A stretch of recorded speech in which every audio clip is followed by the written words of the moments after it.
Welcome to the Occult Rejects. In this episode, I got a couple of rejects with us tonight. I got myself, I got Heidi Love, I got Freighter Jin, and I got JJ Vance, not the vice president. First off, we'll start ladies first. Heidi, please let everybody know, especially with for the new listeners and stuff, what your deal is. All right. I'm Heidi Love of the Unfiltered Rise. I don't have as cool a names as Freighter and not the vice president, but I am an occult reject. I'm happy to be here, and I'm everywhere podcasts are served and at unfilteredrisepodcast.com. Check me out. Awesome. Thank you so much. And Freighter Jin, what is going on, sir? Hello, Cardinal. Thank you for having me on. And I want to say thank you to Heidi and JJ. And the last couple times that the four of us have worked together, obviously with guests, have been probably my favorite podcast times I've ever done. So I told Nick this privately, but just want to say it on recording for posterity. And Thank you, JT, for being a guest tonight. I mean, I'm a guest too, but semi-official. So you can find me on Twitter at Wukong Reborn, WUKONG Reborn, on Apple and Spotify, Threshold Saints, and IG is the same at Threshold Saints. So there you go. Awesome. Thank you very much, sir. And your links will be in the bottom as well. And JJ Vance, what is going on, sir? My favorite garbage can dude. Nick, greetings, sir. I appreciate the invite as always. And Jen, I definitely reciprocate those sentiments. Enjoyed the Golden Child review specifically, and Heidi, always looking forward to the conversation. JT, great to meet you, sir. Looking forward to the conversation. This topic is old history of America is certainly one of my favorite topics, but some I cover a lot on Operation GCD. Again, JJ Vance, host of Operation GCD, not the vice president. Operation GCD live every Wednesday and Fridays with Nick on a roundtable discussion on conspiracy culture topics on Fridays. Live as well. So looking forward to the conversation to hear today. I appreciate the invite again, Nick, and good stuff. Looking forward to it. Awesome. Yes, so am I. Thank you very much, JJ. And finally, last but not least, the man, the guest, JT follows JC. Please let everybody know what your deal is, JT. Oof, that's an open-ended question. Yeah. So I go by JT follows JC on most social media apps. Instagram, TikTok, Twitter, or X, whatever they call it these days, YouTube. And if you want to find me on Apple or Spotify or wherever you listen to audio podcasts, you can look up either JT's Mixtape or JT Follows JC. Actually, I go by my full name on Facebook. So it's Joe Telford. So that's where the JT comes from. The JC is Jesus Christ. And you can, if you find me anywhere, you can find my link tree, and I'm on pretty much everything. So yeah, that's my deal in a very brief couple sentences. Awesome. Thank you very much. And I highly suggest, I think I got his links on the bottom already too, but I highly suggest go check out this man's Instagram. He's got some great reels. He's got some good stuff, and that's what hooked me. And I was like, oh, this guy's got some great shit. So thank you again, JT, for coming on. I guess we'll get into it. I know eventually we'll get into it because you have boots on the ground, which I think is amazing. Me and JJ have gone places together. I've gone and filmed stuff personally. I think it's great to go out and do that stuff. What got you into old world America? I'm starting to look into that. Well, I guess I first got on TikTok in probably 2022, and I started to talk about all the weird stuff, and I started to notice all the symbolism in the culture, and that was really something I got, from Disney stuff to, obviously the Masonry stuff, and trying to find like the little bit of like, their symbols of their language, trying to figure out what they're telling us in pop culture and then ultimately architecture. And so a couple of my first real big videos were about like kind of Art Deco stuff. And I was just like, this is really strange. This is here. It's like, it's so rich with symbolism about Greek and Roman gods, and they're very impressive buildings. I have a background in construction, so that's my day job currently. And so knowing buildings and then seeing, well, like they say, they don't build them like they used to. And so some of my very first big videos were about like the Hoover Dam. And so if you guys are not aware, the Hoover Dam has the memorial with the weird angels and all this weird star map stuff. Well, it doesn't have a star map there anymore. I guess they demoed it, but point being, that was like my biggest TikTok video I had, like especially when I first started.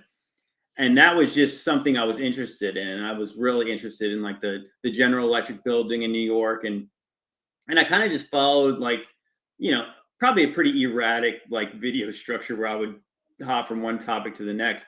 But eventually everyone started to say, you need to talk about Tataria or the mud flood.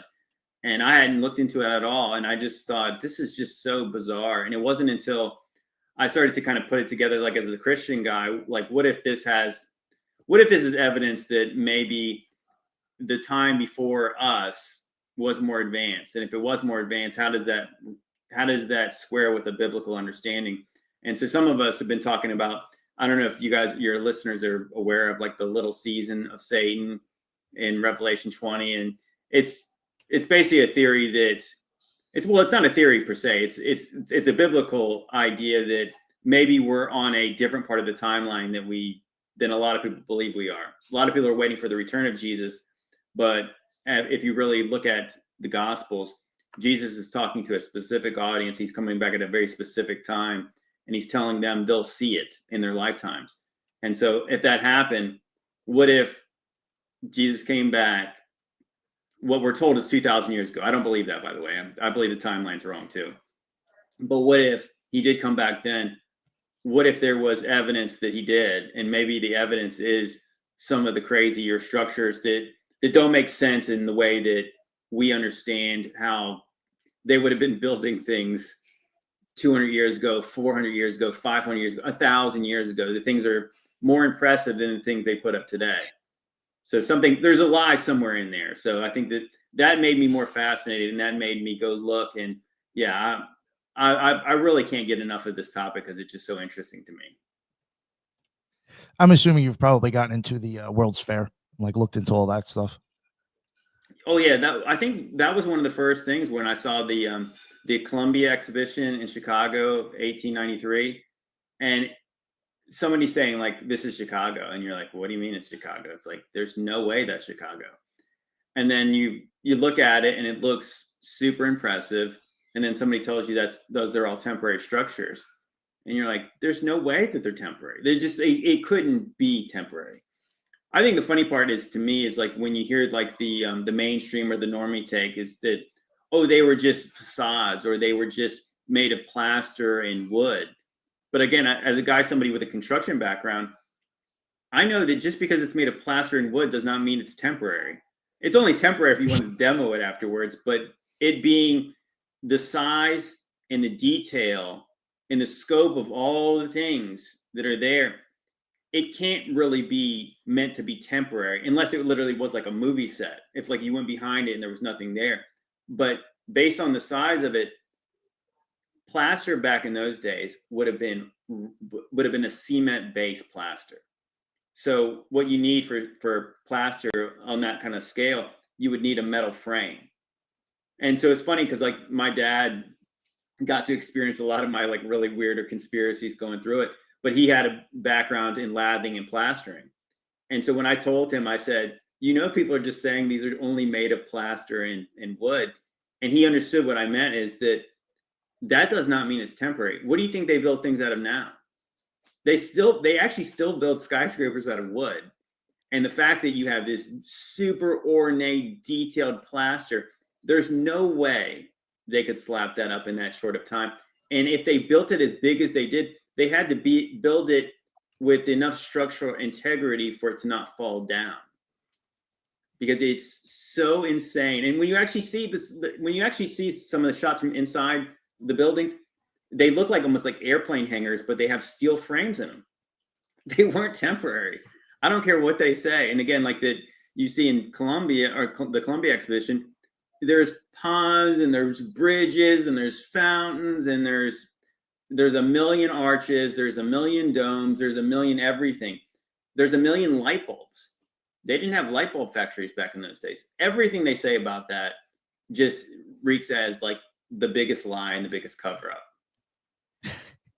Yeah. And it was done within a ridiculous amount of time, wasn't it? Also, Mhm. What we're told is that they put together, and I think in like a year's time, and I think that those fairs were supposedly to run for 6 months. But I think that all those fairs, pretty much in the United States, the World Fairs, they were supposedly about 200 buildings. And I think I found this out a while back, is that, so I guess they had the centennial celebration in Philadelphia in 1876. So 100 years after the Declaration of Independence, you have this exhibition. And so they built the biggest building in the world in Philadelphia. And I think it was like 28 acres. That's how big the building was.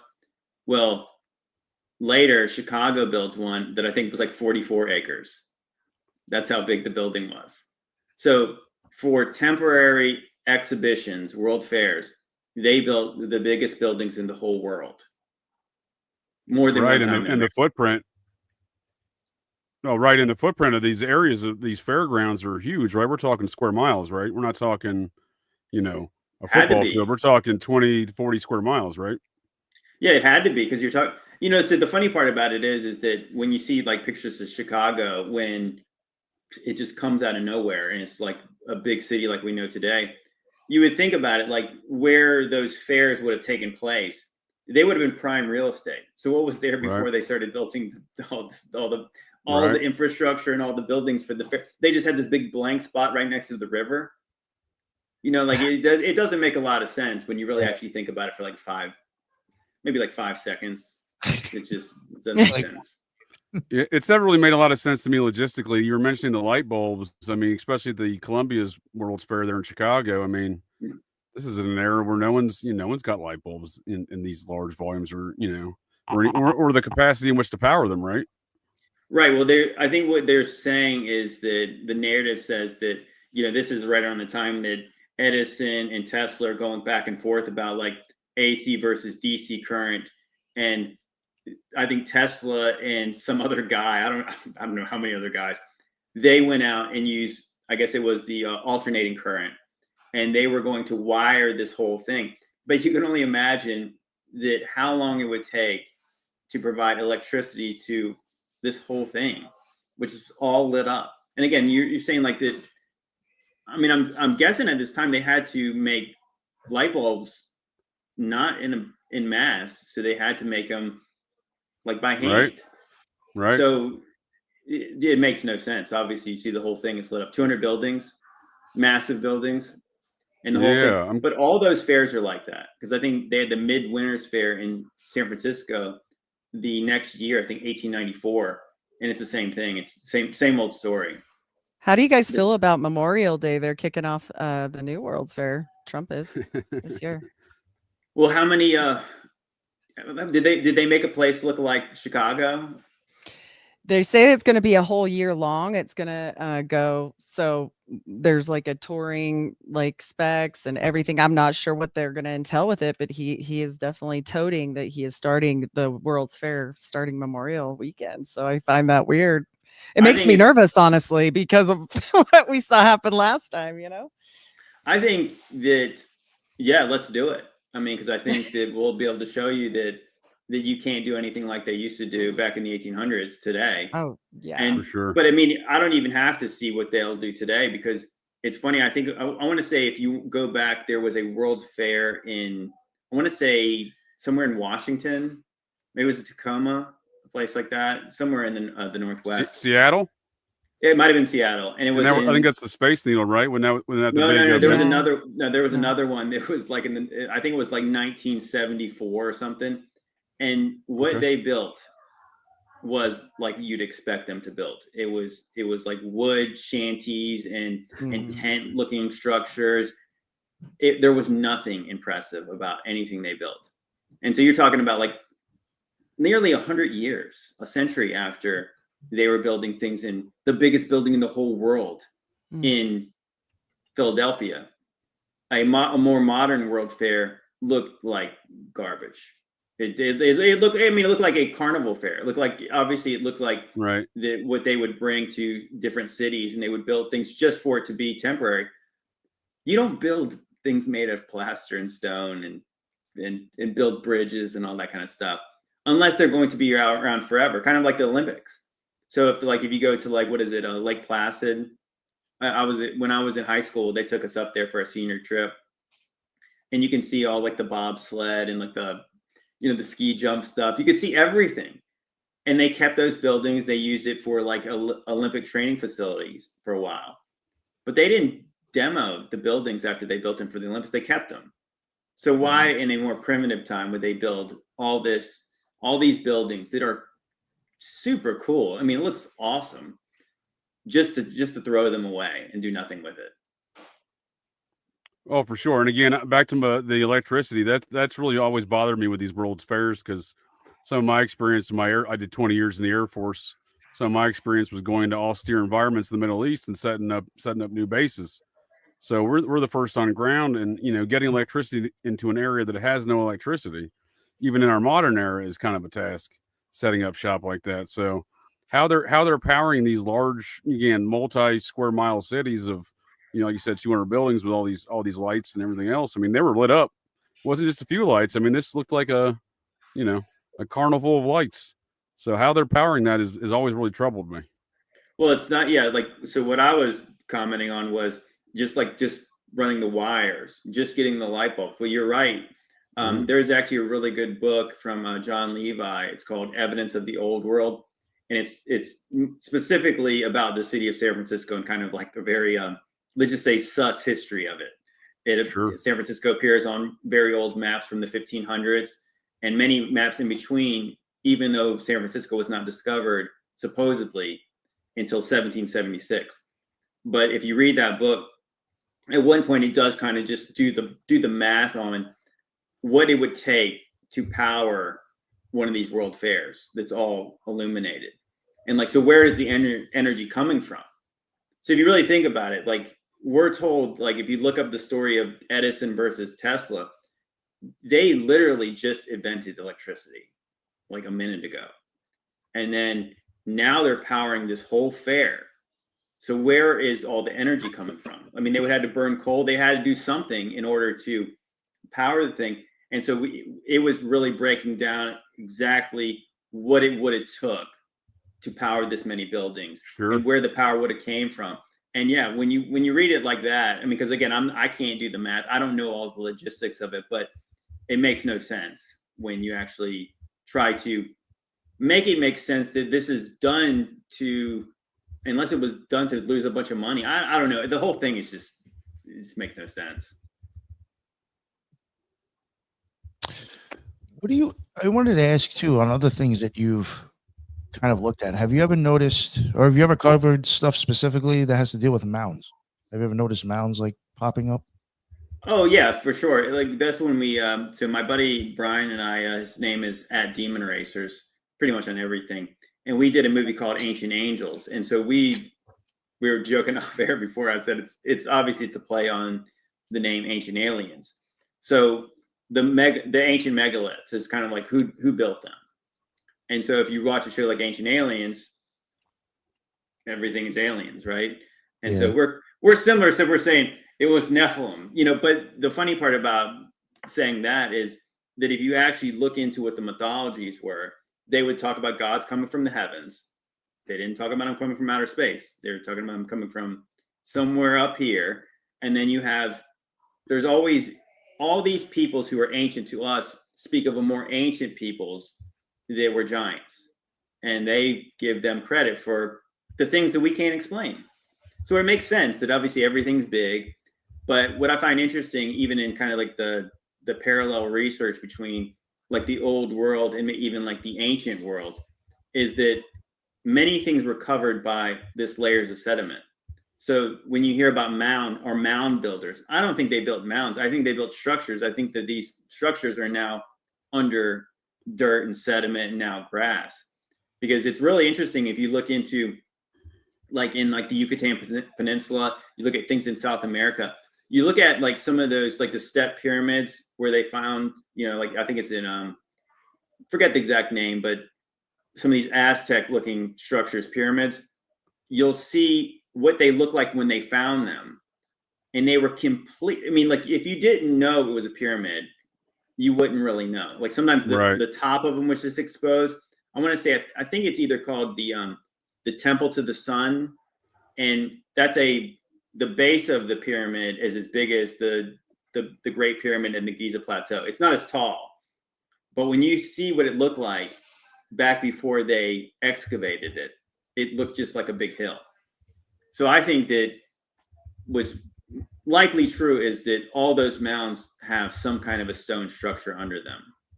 And so I think that they don't want to excavate them because they don't really want to be able to people to ask questions about who did it, when, why, and where did they go. What do you think the deal is with the mounds? Like your own opinion? Well, I think that likely they were some kind of a megalithic temple. I mean, that's usually what those other pyramids were. So they could be something like that. They could be something as simple as that they call them burial mounds. Were they some kind of mausoleums or something? And maybe they were something to do with it. But it seems like there's obviously a very connected ancient society that had pyramids everywhere. So there was a reason they did it in some ways. I think that obviously the Aztecs were sacrificing people on tops of pyramids. So maybe it's something similar. I mean, if it does relate to the giants, biblically, you go into extra biblically, like with the Book of Enoch, the giants were wicked, they were cannibalistic, and I think that those are your Nephilim. Those are who became demons later. They were demons in the flesh before they were judged, and now that's why it makes sense too that if you want ancient knowledge, they seek this higher, or maybe not higher, this lower power of that. They're literally trying to commune with spirits that did build the megaliths. So they do have ancient knowledge, and they're super old. So I think that it sort of makes sense that that's why the Aztecs would have been doing the things they did. And there's really actually knowledge to gain from these beings, except for, it's like a Faustian bargain. You make a deal with the devil to get knowledge from them. Yeah, I definitely agree with you, JT. There's the pyramid. We have pyramid style mounds here in America, but there's also, like you mentioned, the burial mounds. Those are the ones that I find most interesting. So, and there was human sacrifice going on at both these locations. Are you talking about like the Serpent Mound in Ohio? Well, that's a different story altogether, sir. That's one of the most fascinating things in the entire planet. But I've been there. Well, I have a deep mound fascination. I'm a mound dude. Okay. So of varying capacities. I'm a former Mormon, so obviously that's kind of embedded in my growing up doing mound stuff with the Mormons, right? But the Adena mounds, these burial mounds, these ancient burial mounds with the giants in them, yeah, it's kind of unavoidable, right? To not correlate the giants in some regard as to building these structures if they're the ones that are buried at the base of them. You know what I mean? Yeah, it makes sense. So I'm not familiar exactly with all the names, but I do know that you can see these maps, and I think it was like in Missouri specifically. There's a ton of mounds, and yeah. So what is the Mormon whatever the mythology or whatever? What do they believe about the mounds that were here? That's a great question. I'll turn that over to Heidi. She's raring to go over there. No, you're the mound obsessed. I'll wait my turn. So allegedly, and I will stress allegedly, in the year 1830, Joseph Smith formed the Mormon Church, then called the Church of Christ, on a mound in Fayetteville, New York. Fayette, New York, formerly Washington, New York, named after the generals of the Revolution, Lafayette and Washington. This is deeply ingrained in American history because Joseph Smith himself, likely a member of the same secret society founded by Lafayette and Washington. It's called the Society of Cincinnati. So hereditary knighthood passed down through the paternal bloodlines of the original officers in the Revolution. Joseph Smith's grandfather being one of those, and he finds it on a mound in a society town. So there's a lot of theology that he borrowed from the society as well as their philosophies go. So the society, the group that founded America, had a deep interest in the mounds. George Washington and all of his officers are the ones, in large part, the reason we know about a lot of the older mounds have been destroyed is because they drew maps. So anyway, there is a correlation between the philosophies of these two groups, and in a sense, the Mormons are an offshoot. And the mound thing, it's kind of weird. So 1830, Joseph Smith claims he had some angels visit him, go dig into a mound in Palmyra, New York, the Hill Cumorah, and found some golden tablets. And that golden tablets, he claims, became the Book of Mormon. So No one's ever seen the tablets. A few people claim to have seen the tablets. He actually the tablets got revoked from him, so he wrote it down by memory, and one would say some sort of Trust me, possession, bro. if you will. Channeling. Yes. Yeah, channeling. Yeah, channeling of. I was gonna go with demon possession. We'll call it channeling. So we'll be Little fair. John D, right? John D We'll be action fair. up in the house. But yeah, so they have a deep fascination with these mounds, so much so when even Smith is murdered, 15 or so years later, 14 years later, one of the offshoots, one of his trusted advisors there in his quorum of 12, took his own little offshoot after Smith's murder. He found his own mound in Wisconsin, found his own golden tablets in that mound with his own angel Moroni, and started his own offshoot. So whatever this mound fascination is with the society and the Mormons specifically, it's deep.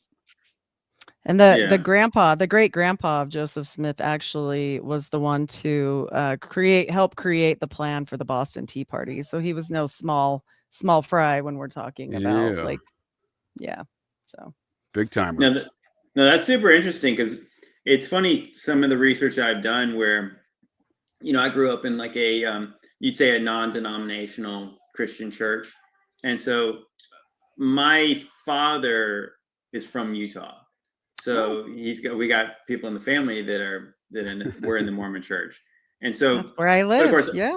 Okay. So when I grew up, I was like, obviously I was told that, Mormonism was not accurate, but it's funny when you think about some of the mythologies the Mormons had about like with the Garden of Eden being in Missouri and just weird things. It would be easy for people with normies to just clown on that.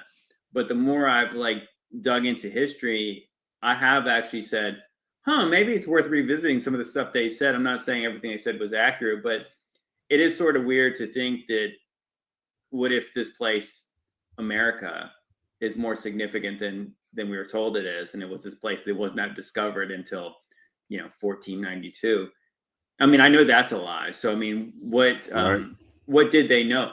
I think that just based on even just like, again, like the kind of the ancient angels, ancient aliens type research, the natives talked about giants here a lot. So I think it's likely that there was giants here. And I think there's a lot of evidence to it. But it almost feels like America, or at least North America, the United States, it seems like whatever happened here was really bad. Like that, especially if you go out west, that's one of the things I said. A lot of the boots on the ground stuff that I really got fascinated with was just going out to like national parks. And like I said, I had a video about the Hoover Dam. So you're going out to Utah, Nevada, and Arizona, and it just looks like the apocalypse happened in this place. Everything looks melted. Everything just looks like the rocks turned into mushrooms and weird arches. And you go to like a place like Sedona, and it looks like there was once buildings on the tops of these mountains, but they're all melted now. I think that, I don't know, I'm just way more curious about what happened here, because it does seem like that there's something about this place that they're definitely not telling us. Giants, I definitely think we're here. I don't doubt that one single bit. For sure. Yeah. Mm-hmm. Or a disaster. Yeah. Two native accounts, both. Skeletons found, right? I mean, there's too much evidence. Well, they definitely talk about him in Mexico. I know I watched, was it Graham Hancock's show? It's called Ancient Apocalypse. And I thought it was really interesting that he, of course, I don't believe everything he says, but I thought some of the stuff he was talking about was interesting. So there's a place in Mexico called Cholula. And so they have like one of the biggest pyramids, maybe they even say it might be the biggest pyramid in the whole world, is under this big hill. And there's a Catholic church built on top of it. And so he was saying that the conquistadors asked the Aztecs about Cholula. And the Aztecs told the Spanish that giants built the place. And then the sky god got angry with them and sent a giant flood to kill them. And it's like these people supposedly did not know anything about the book of Moses, the books of Moses. So like, how would they know anything about that unless it was true? And of course, you're not far from Texas if you're in Mexico. So you're not far from what we now call the United States. That if there was giants there doing things, there was certainly giants here. And yeah, and obviously you hear like the stories about like Chaco Canyon and all the weird stuff. They look at the Native Americans burning these cannibalistic giants in a cave. Yeah, I think that stuff is they said it because it's true. It happened. Are you familiar with the accounts of the Spanish conquistador De Soto and him meeting Tuscaloosa? A little bit, yeah. I heard there was a giant. I mean, that's the craziest thing is that if what we know about history as far as like them coming over the settlement of the Americas, almost all the most famous explorers in all their diaries, all of them wrote about giants. Exactly, yeah, but go ahead. Obviously, if you know more specific, I do know they encountered giants there. No, that's a great point. I just focus on De Soto for this reason, and it's building a larger narrative to this non-Vatican, non-crown history that we're kind of poking at here. We live under the 1492 crown history of America, but there's obviously, as we've established and we've discussed here, it's a different history. So De Soto is actually from the city of the Knights Templar in Spain, because the Knights Templar were across from Scotland to Spain when they were put under as an order. So I think that's interesting. That I think a lot of those heritages and bloodlines continued on, and I think De Soto is part of that. He's from the city that literally called the city of the Knights Templar there in Spain, and he's over here doing seemingly some interesting journeys, almost like a Lewis and Clark style journeys. I feel like, because I think that was Lewis and Clark's focus was around mound stuff as well. But yeah, De Soto runs into Tuscaloosa, who's apparently a 7.5 foot tall chief down there in Alabama. So that's an interesting tale. But the Templar have a deep history in this country. So speaking of a mound in western, kind of central western Minnesota, you ever heard of the Kensington runestone, JT? I haven't.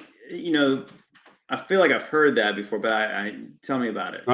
Oh, no worries. Yeah, I'm happy to. I love this. Is one of my favorite artifacts in America.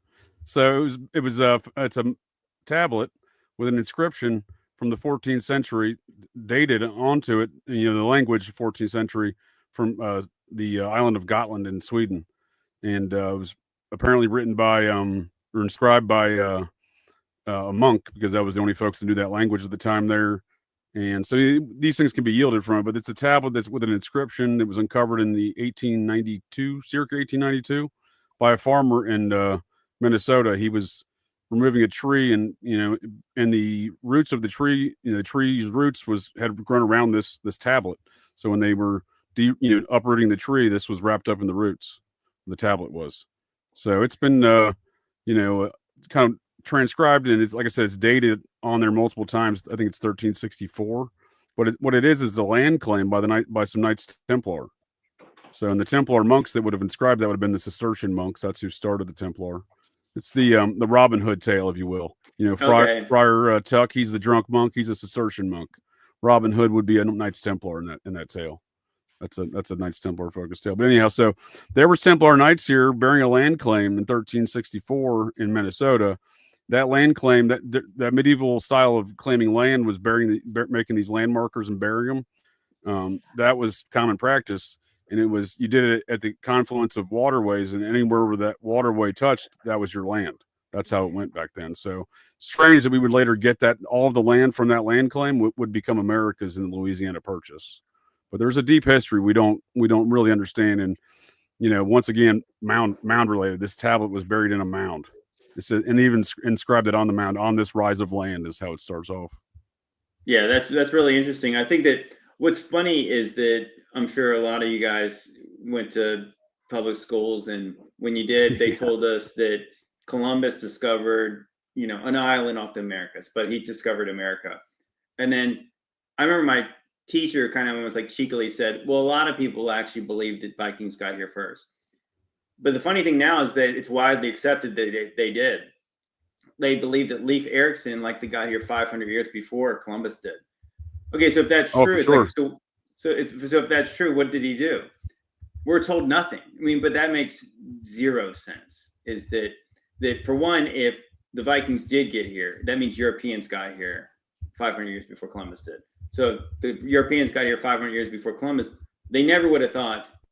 Columbus never would have thought he was going to Hindustan. He would have known that there was a continent in between there. And so I think what's really For sure. interesting, we discovered a very, very interesting research video from this this German historian named Gunnar Heinzen. He passed away in 2023, but I don't know if you guys are aware of this, but he had this hypothesis that 700 years was added to the first millennia AD. And that's what I was saying, that if people say we're 2,000 years from Jesus, I think it's probably closer to maybe 1,200 years, 1,300 Sure. years from Jesus. But the really interesting part about that was he was saying that the reason why we have a dark ages is because it's not because people were backward during this time. It's what we're told is there's really no history during like 1,000 years, because it's more like 300 years that's been spread out over 1,000.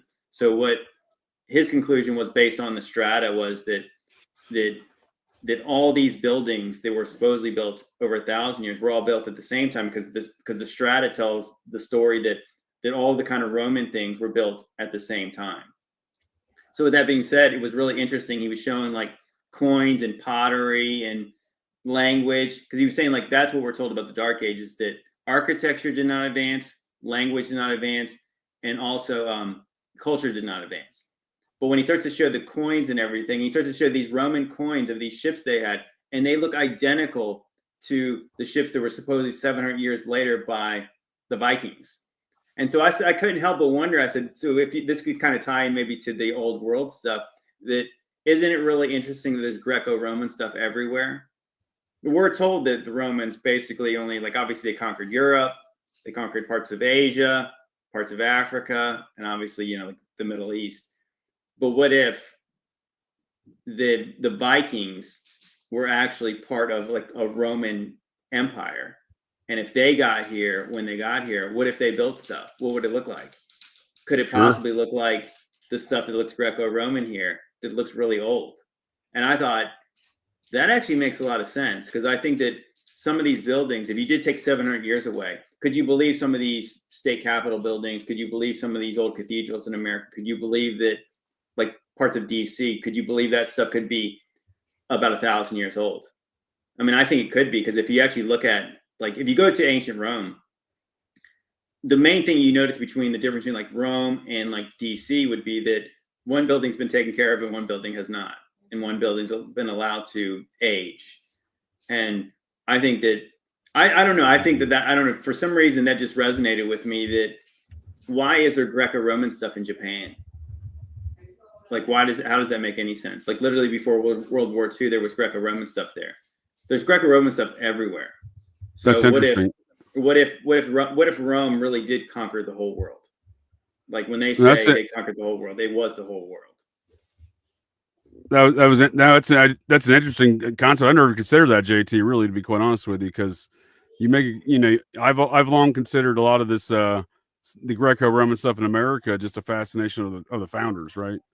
But yeah, what if it was here first? Because, you know, those founders, they come from these families, right? So you were mentioning the Vikings coming to America, Leif Erikson.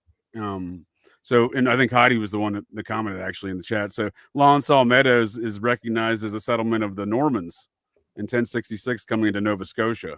So the Normans not only invaded the UK in 1066 with the Normandy invasion of the UK with William the Conqueror, they invaded Sicily. They also invaded what we now call Nova Scotia or New Scotland. Yeah. That's an officially recognized site. So the Normans would be the ancestors of the Knights Templar, and the folks that started America, George Washington and gang, the Society of the Cincinnati, those folks were all descendants of the Templars. For example, George Washington, he was the descendant of 10 of the 25 Knights Templar that signed Magna Carta. So there's they're not all that deeply related, but you know. In Lanzo Meadows, the dating of the Vikings in Lanzo Meadows is around 990 to 1050, and so it's well before what they're saying. And you know, they have a pretty big Mormon population out there. I'm just saying, Micmac Indians or Mi'kmaq, whichever they like to be called now, which I am a descendant of. So it's all wrapped up in there. So yeah, so what I was going to try to get at, just to kind of like, so people understand what I'm saying, is like, if I say the Vikings were actually Romans, what I'm trying to say is that, like, okay, so like what you gave an example of the Normans invading the island of Great Britain. So consider this though, is that when the Romans destroyed Jerusalem in 70 AD, and that's obviously what a lot of us talk about when we talk about if Jesus really returned in the first century, the force that was destroyed Jerusalem was not Italian people. They were Arabs. So Rome was not just Italians. Rome was an empire. So they would have used different peoples as their forces in different places because that's how powerful that they were. So I think it's interesting when you think about like the Normans trying to invade this island. I think it was likely with Romans leading them to do this because they conquered everything. So in the same way that if the Vikings got over to North America, they have the same ships as what the Romans had, supposedly hundreds and hundreds of years earlier. Do you think that they could have done that and during a time when Rome was in charge without Rome's blessing, without the king's resources, the emperor's resources? I think that's what I'm saying. I think that's why you have the Roman trappings everywhere, is because it doesn't matter which, where you're from. In the same way, I mean, for an easy example, I mean, it's obviously very simple, but like if you watch the movie Gladiator, Maximus, what's his name? Russell Crowe's character, he's called Spaniard. He's called the Spaniard because he was from Spain. He was not from Rome, but he was still a Roman leader. So that I think that's what I think maybe that's the disconnect is people think Rome, they think these guys with these Caesar haircuts and they're all these guys look like the bus, but Rome was the whole world. They had control of everything. So I think that maybe, even if the funny part to even consider is the fact that we who do old world research, we look at some of these impressive stone Greco-Roman buildings and we say, those people in the 1800s could not have done that in that short a time. But we all believe that the Romans could have done that supposedly 2,000 years ago. So the Romans were very advanced. And if they were that advanced that long ago, could they have built a boat that could go across the ocean? Absolutely. There's no reason they couldn't. And they did so many things that we don't even know how they did them. So they were very, very smart. Their concrete is still better than the concrete today. And that for some reason that recipe has been lost. So I think they probably don't want us to know what the Romans did. I totally agree. I mean, I see what you're saying. I totally agree with you there, JT, as far as, this whole Roman enterprise and empire. And as far as being a Roman citizen, it's kind of like being an American citizen. It's more of it's not necessarily your heritage or ethnicity. It's you're joining that nation or that republic. Well, it was in the same way that it could be more like the United States than because if you think about it, like the Philippines is a territory of the United States, right? But they're nobody would really consider those people would they be Americans? But if they did anything over there militarily, it would be the United States doing it. So maybe that's why, like, if you went back in time, you'd say like they weren't of the United States, like, but obviously we have kind of more like a covert empire. Because it's not very popular to say that you have an empire, like for sure, like Great Britain. You don't want it. They don't announce it anymore because colonizers are looked down upon now. So there was a time where obviously that would be something you'd be proud of, but now it's something that you tried to hide. So in this Roman framework, where do the Templar fall into this? They're an enterprise and franchise over here too for the Vatican, you think? Because it seems like maybe the ones that would carry along that architectural mindset that you're kind of describing, the Greco-Roman. In my mind, I think that the secret society stuff is something separate. I think it's something that they do have. They've retained some of the knowledge about the stuff we're talking about, the questions we have about things. I think that those people knew, and I think that's why that somebody like Columbus, who sailed with the Knights Templar flags on his ships, he knew what he was coming to find. He didn't stumble upon, accidentally find America. So I think I think it's what really interesting to me is that where you're shown how like the Vikings would have went across Northern Europe over like to Iceland and Greenland, right? Kind of the most simple way you would have went. You'd have tried to hug the coastline so you get to North America. But if you see where Columbus in the Spanish They went the furthest way because they went to South America. I wonder if it did have something to do with the idea that the Spanish were looking for gold, and they were looking for the pyramids, and they were looking for El Dorado and all the stuff they were looking for. Even the ones that what is it? Wasn't it was it De Soto who also was looking for the Fountain of Youth in Florida, or was it another is it Ponce de Leon? I get my Spanish explorers confused. I think that might be. Yeah, I think you might be Ponce de Leon. I'm not sure, but it could be both of them. Quite honestly. But they're looking for these kind of mythical things down there, and that does reek of secret society stuff, esoteric knowledge. They're looking for mystic relics and all that kind of stuff. I mean, it seems like that there was some people who kind of did have knowledge of things. Maybe it was through the Vatican.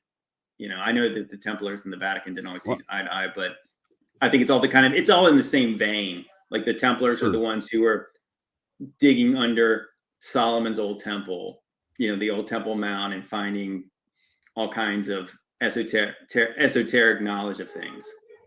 Sure.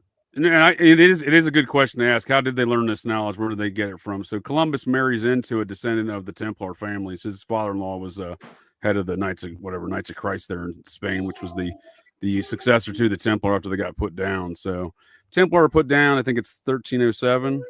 So if they're that kind of puts into context that land claim I was talking about before. So they're running out of other places. I kind of view it as they went to the secret family hunting and fishing grounds that they've been at since around 1066 when the Normans invaded Nova Scotia. So, and they didn't just invade it; they made they made treaties with the locals. I mean, the Micmac Indians still use all the signs and symbols and language of the clan Sinclair up there today. But I view it as some sort of lineage, right? So, like, if they're doing that in 1066, the Templars are bearing land claims in 1364. They just got ousted by the Vatican and the French king, who they grew up together. You know, they were childhood friends. They colluded against the Templar. They get ousted. So I don't know.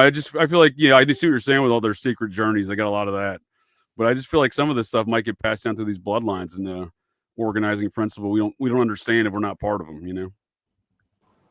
Yeah, I think what's interesting is that with the view that if like the 1300s, let's just say. So in Gunnar Heinzen's research, he basically would put Jesus to the times of just say rudimentarily like around 800 is when it would have been like the first century.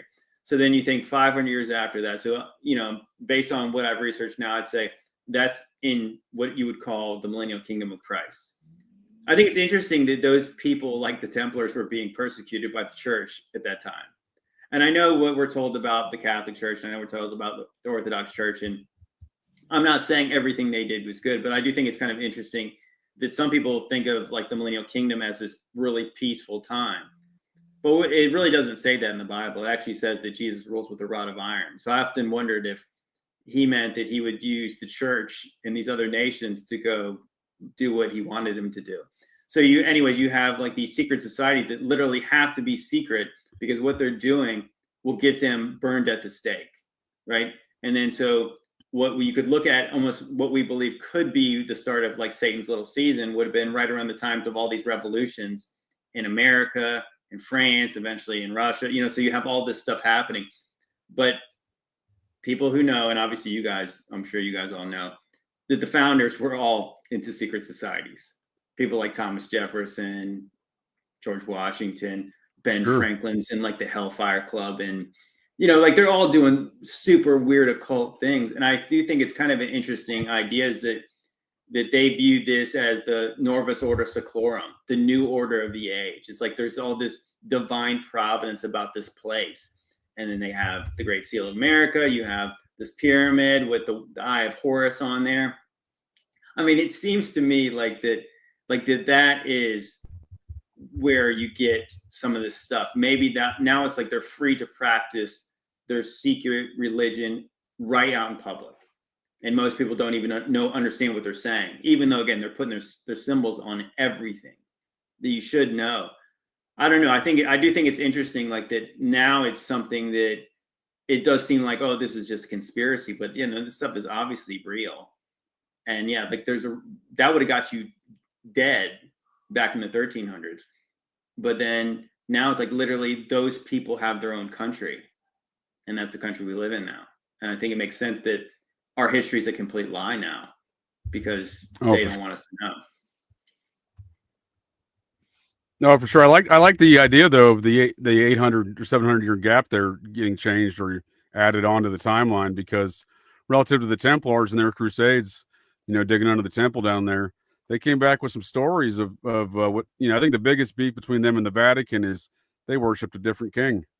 Their king, the guy they called King Jesus, and his wife Mary were, according to the Templar, real actual people there. So that was the big beef, the whole bloodline situation that they claimed. That was the biggest beef, I think. And, they were under a lot of pressure, I think, from the Vatican at the time, that they came back with those stories and embedded it into fiction. So the story, everyone's been looking for the King Arthur, the historical King Arthur. I would allege there is no historical King Arthur. The Templar Knights brought that back from the Crusades and put it in their contemporary times to honor and cherish their bloodlines and their King Jesus, who would have been King Arthur, and his round table of 12 knights. It even includes the same character. I need to send you this. I need to send you this. That it was actually interesting. That guy Gunnar Heinz, and I said, obviously, I'm not married to this idea, but he actually talked about there was an Arthur of Camalodunum, which was like predated Jesus, which is kind of interesting because I think there's some accounts. I forgot who wrote about it, but like the historical Merlin, who was obviously part of like trying to repel the Romans. So this is like, so Merlin would have been contemporary with Julius Caesar. So that would have put Arthur of Camalodunum in the same time period as Julius Caesar. So that would have made him before Jesus, which is really, I mean, to me, it's kind of a mind-blowing concept. But yeah, like that's who he's fighting against. The Romans are coming into the Isle of Great Britain. But yeah, no, I think that there's a lot of interesting things, especially about the Templars when you're talking about like the Crusades. The Crusades make no sense based on it being taking place like 1,000 years after whatever the Holy Land was destroyed by the Romans. Right. They're trying to take it back. But what if it's right?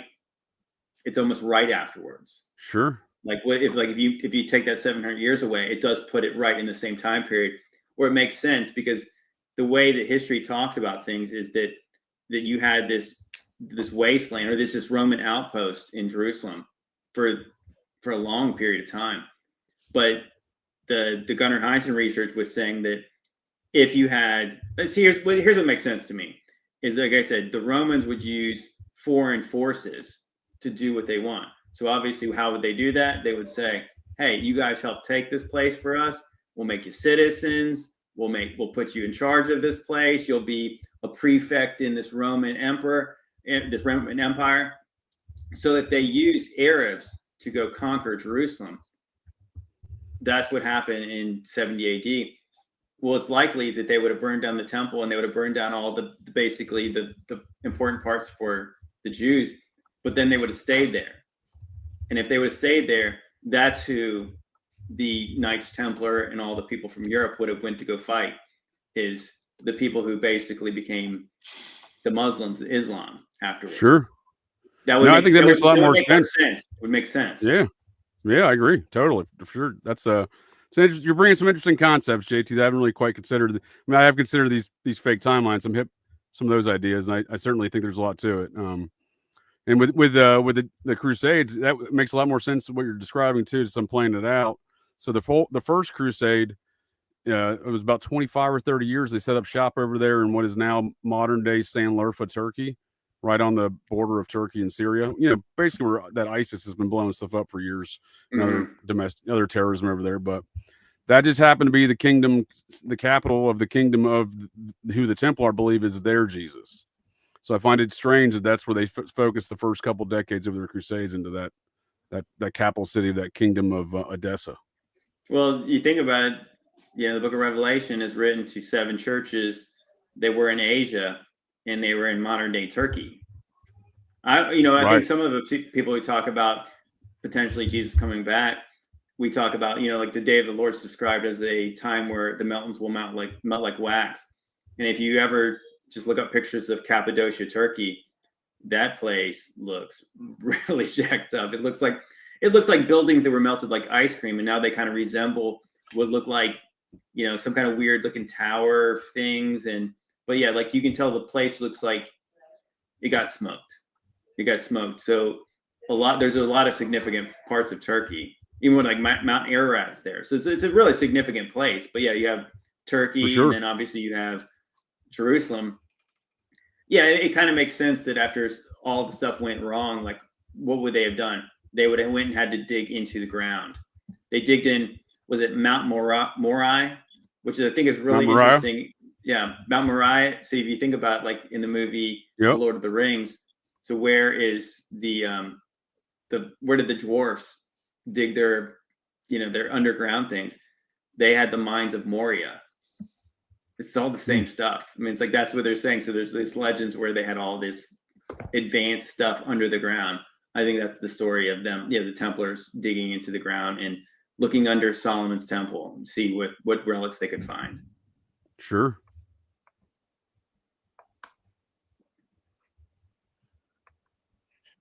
Before we go on any further, I did want to ask if you don't mind. I mean, I know we're kind of might be getting off the topic.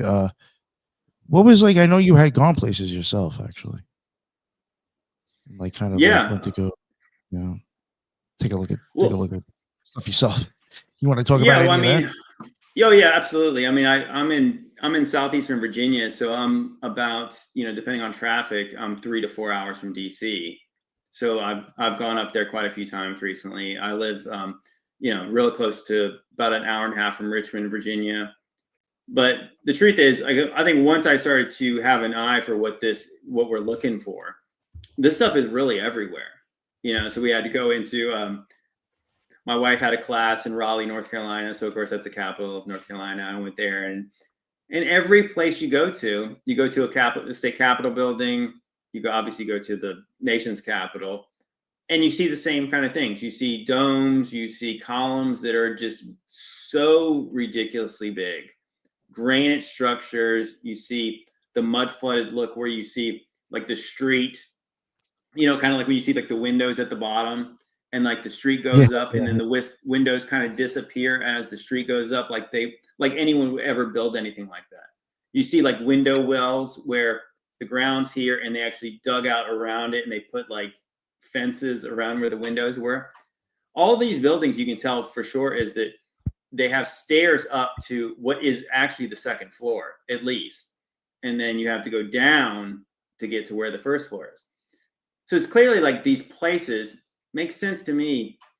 That term founded is not, is what it really sounds like. It's like I think these cities were founded. I think they were dug out. And I think they couldn't dig all of it out. And I think that's why some structures remain partially buried. But yeah, you'll see this stuff everywhere. So I think that I've really enjoyed that, is that because what I do now, and I love to talk about the things that I see, and I think there's no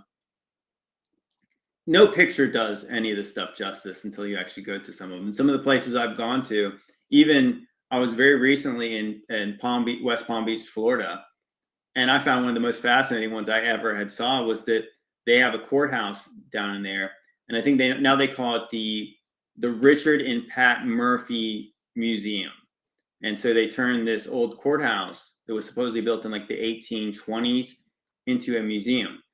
Now, the fascinating part for me was, of course, it's this Greco-Roman thing, and it does not look like it fits in West Palm Beach. It's like nothing you see in South Florida. But when I went inside, I looked in there, and there was pictures of it on the wall, and it was showing when it first was built. And of course, there's nothing there. Supposedly, there's like 12,000 people there. But it's obviously this massive Greco-Roman thing. It's got columns on 3 sides of it. It's got, again, you've got stairs up to the second floor. It looks like it has a basement, which obviously Florida is not known for having basements, being at sea level. Same story with where I'm at. But the fascinating part was that they showed in the 70s, they built what they call is a wraparound structure. They wrapped the whole building around and what looked like a parking garage. I mean, they literally covered the whole building. And they said, despite strong opposition, they covered it all the way around. And it wasn't until 2004 that they demoed the thing. And it was just it was the craziest looking picture where like 2/3 of that was demoed. And you see this building in the middle of it. They literally like hid this building for some reason. So I mean, yeah, there's so many examples of that, and of course, like I said, I know that cities like Philadelphia, Baltimore, pretty much every old city. Obviously, New York City's filled with stuff, and yeah, cities like San Francisco. Every city that every city that I've been to in the past 3 years since I've been interested in this topic, there's something to see. There's an old church. There's an old courthouse. Every building that was supposedly built in the early 1900s or the 1800s all has this mud flooded look and has crazy, interesting details. And again, they don't build them like they used to. So I would say that that's really fascinating to me, that you can't, there's no substitute for getting out there and actually looking at it. Have you seen old pictures of the Salt Lake City Temple in Utah? Oh yeah. Yeah, Oh, yeah. that one I'm sold that one was dug up, like dug out, whatever. But and there's tunnels everywhere here, complete grid. Yeah, so it was really interesting. So I went to this past November. We went out to Nevada, and then we flew into Vegas, and we went to the Valley of Fire, which is, you guys should all check out if you guys are interested in hiking. The Valley of Fire is crazy, melted looking place. But we were trying to go to Mount Zion, or not Mount Zion, but Zion National Park. But where we were going to stay is St. George. Mm-hmm. And so St. George is like one of the oldest, like Mormon. They have a very impressive Mormon temple there, and it's really, really old. And I think it's actually older than what you're talking about, the one in Salt Lake. And the interesting part was, the story was like that it was like, I don't know, Joseph Smith or Brigham Young. I'm not sure which one it was, but he was just sending people down just to build this thing, even though they didn't even live there. And you see it, and you're just like, there's just no way. And then so you hear the story about the Salt Lake Temple. I mean, it looks like a fairy tale castle. And I think they started on it. Yeah. And it wasn't finished first. St. George was finished first, but I think it's because it was so far down. Like even John Levi's done stuff on the Salt Lake City Temple, how far it goes underneath. It's like four more floors down that it shouldn't be, like just like with windows and stuff. Like you wouldn't do it, you know? I mean, I think that I love some of his stuff that he does, because I think that like I said, I have family that's from out west, but I never really visited there much, except for I went skiing several times back in the day, but I was not interested in this kind of stuff. But yeah, the story of the Mormons moving from, I guess, was it somewhere in Illinois? I forgot exactly the city, but they moved from Illinois to Utah. Now, the crazy thing is, obviously, people who live in Utah who drive out west, so we drove from St. George, through the state a little bit. And you see, I mean, obviously, the Rocky Mountains are no joke. You drive through some of those passes. The idea that somebody took wagons full of women and children across the country, and then with some guy says, hand carts. Yeah, hand carts. Yeah, and then some guy says, you know what we need? We need a castle here. And it's like, whoa. We're just trying to survive this winter, because it's about to get really, really intense here.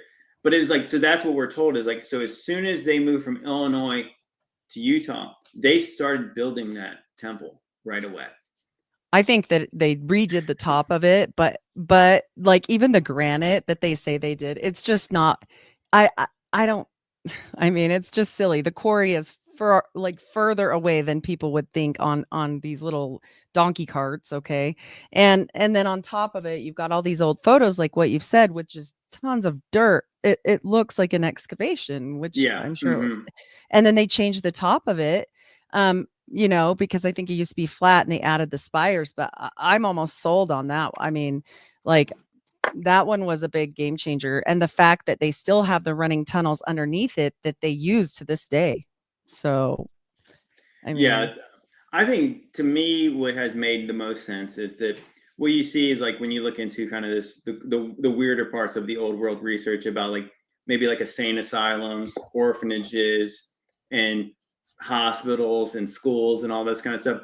It seems to me that the things were repurposed. Mm-hmm. And so what if those timelines we were given for when people built this building that obviously make no sense when you see, especially some of them are like 1 year timelines. I know that the Mormon temple is supposed to be like 40 years. But again, they say it's well documented. I don't know. I mean, the pictures, you see the vanilla skies, you see things like, Yes. most of the time you see scaffolding upon buildings that are already mostly complete. And so to me, what makes sense is, what if they were just restoring them? What if they were Changing repurposing them? Yeah. I think they they were. were. Yeah. I think that they were likely fixing Was some it of you- these things up, and they could have fixed the dome that was already there. They could have added a spire. They could have done something. They could have added, I don't know, a capstone that said the Freemasons built Right. it in 1884 or something. Yeah. You know, I think that's what they were doing. I don't think that it like I said, it doesn't make any sense that people like that. I mean, I think the really funny part is kind of comical now is that, so you have shows like Yellowstone, right? And then so you have these Taylor Sheridan shows. And so they're going and doing like the prequel series. And so they did 1883, and then they just finished 1923. The way they show them just trying to go across from Texas to Oregon in 1883, when they had trains and everything back then, like that's when I think the railways reached all the way to San Francisco, I think in 1889, but they had railways going in large parts of the country. But the point is, they make it look like absolute hell. Like if you're taking your life and your whole family's life in your hands when you go across the country. Yeah. But meanwhile, these people just got up and went, and they just, nothing discouraged them. They built the most impressive things that are still the most impressive things in this whole country. That don't make no sense, because what we're told is these people were either starving, they were getting dysentery, they were getting killed by Indians, but yet they achieved on levels that make no sense to us today. With a big lake full of more salt than the ocean, and it's right. so uninhabitable. It snows here in May. You know, like I mean, I can't imagine why he was like, this is the place. You know, they do this big deal about Brigham Young. And I'm like, you clearly had a different agenda. To your point of high places and mountains and angels, I think that's exactly what he saw. But that's just me. Could be. I mean, there's something significant about some of these places. But I mean, it might be significant because, hey, there's a castle here. Yeah. Sure. Dig that thing out. You know, if that's where the things were. I said, you know, it's another example is like going out west a little bit. Has anybody ever been to Phoenix and said, why did they build this city here? I mean, I get it. Right. Like when you go around the East Coast and you say, all right, this is a port city. This city is very strategic. Like trade wise, it makes a lot of sense. It's on this river. There's all this stuff that makes sense. But like then you see Phoenix, it's kind of like one of the worst parts of Arizona. And then they built the biggest city right there. Part of me thinks that, yeah, some of these, the reason why cities are where they are is because they were already there. And maybe the place looked different back then, because now it doesn't really make sense. It's probably the ugliest part of the state is where Phoenix is. And there's a lot of really beautiful parts of Arizona. That's not one of them. Right. And have you seen Bryce Canyon too? It also looks melted. We were trying to go to Bryce Canyon. I was actually really disappointed. It was funny because we went in November. We actually went beginning of November. And so when we went there, we were going to drive from basically Vegas to the Valley of Fire. And then we were going to drive from there to St. George to eat dinner. And then we're going to this place called Brine Head. And then we're going to go to Bryce Canyon the next day. But what we did not know is that it was going to be a snowstorm when we went. Oh no. And so we had a rental car that did not have 4-wheel drive, and we were trying to go stay where we were going to stay, and they said, do not go past this point unless you have 4-wheel drive or chains on your. Yeah. And this is the beginning of November. And yeah, so obviously where Brine Head is, it was, I want to say we were about 45 minutes still to the south of where Bryce Canyon was. I was disappointed because Bryce Canyon looks really awesome. Yeah. There's so many places in Utah. Even when we saw, was it Snow Canyon in St. George? Melted as well. Yeah, that place was amazing. I didn't even know about that place. That place was amazing. There's so many things in Utah that are incredible. I loved it. Awesome. If I can add one thing there on a booking on these Mormon temple situations, you bring up some good points, JT. I've visited all these old Mormon sites over the years as a Mormon Nauvoo and Kirtland, Ohio, Nauvoo, Illinois, and eventually made it to the mothership out in Salt Lake City, as an adult. But Washington, D.C. was kind of their last temple they built in that kind of fancy regard as the Salt Lake City one. And, I definitely question a lot of the dates of a lot of these buildings and stuff. And you brought up some good reasons there and some of the architecture and whatnot. But it is odd, though, that like those are a little bit different than some of the other Greek, Greco-Roman style, right? Like the Mormons have a unique blend of whatever they're doing, and whatever they did in Kirtland, whatever they did in Nauvoo, or whomever did it, they made the Washington D.C. one look just like that style of architecture. I'm sure it wasn't built the exact same way, perhaps, but obviously because the Kirtland temple I think was built in 1832. And then the Nauvoo one, I think, was 1842. So, and then they had Independence, Missouri in between, but don't think that temple got finished when they lived there. I could be wrong. Heidi can help me out of that if I'm wrong, but there's a unique style of architecture there. And they built the one in D.C. in the 70s. And so they've either learned how to replicate it or this is some sort of knowledge they're passing down internally, I think, because that D.C. temple, it's quite a structure. Yeah, the one thing that I am maybe different than some people who talk about this stuff, I believe people built these buildings. I don't doubt that it was actual people who did it, and I don't doubt that we could do some of the stuff that is very impressive today. It's just not practical today. So I think that's the real problem that I have with any of this stuff. It's that I see, being in construction, I've seen some very talented craftsmen. There's not many of them. I don't know why there were so many of them back then. And they were also frontiermen, and they were also miners and whatever else they were supposed to be doing. And they were doing all the things that would have needed to be done in order to do this, but they weren't specialists if they were doing all these other things. So it just doesn't make any sense. So I think that with enough time and resources, I think that men can do incredible things. Sure. Now, the real issue is that when you see the timelines of these places, that's the incredible part. Again, like without infrastructure, without central planning of these cities. I think that's when you look at like places like Chicago that just basically popped out of the ground. I think in like 1840, supposedly there was like 4,500 people. And then by the 1850s, it's Chicago like we know today. And if you look how it's laid out, it's all gridded out. They go like at San Francisco, look at the grid patterns of these cities. It's like somebody planned these things out. It's not like what you're taught. It's like that people just decided to move west and they built everything perfectly. Now, what you're saying about them not looking necessarily like Roman, no, I agree. I think that's kind of the interesting thing is that all the things that are Roman-esque do seem to have some real significance, like that's your courthouse, that's your state capitol building. All of the things with the domes and the columns, they're all some significant city place. Now, there's other buildings. What I find really fascinating is you have things that, like I was mentioning, about orphanages, you have insane asylums, you have schools, you have prisons. They almost all look like medieval castles. So there is a different kind of architecture, but it does seem like, again, those things could have been more concurrent, because you think about it, that if you have King Arthur, whether he was real or not, if he and Merlin are supposedly in the times of Julius Caesar, well, if they have mythologies of castles and knights and all that stuff, well, that is happening at the same time that the Romans are building in a very different architectural style.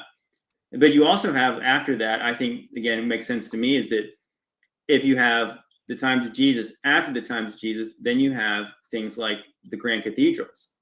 And those are certainly in different architectural styles. The Gothic cathedrals everywhere, that doesn't look like what we're told the Romans built things like, but those seem very advanced. So I would say that. Oh, I apologize. I just want to interject. Those supposedly came from the Templar, though, right? Isn't that the legend? The Gothic cathedrals? Well, I think that, again, there's lots of things to say about who did them and why, but I guess the point is like, again, they're everywhere.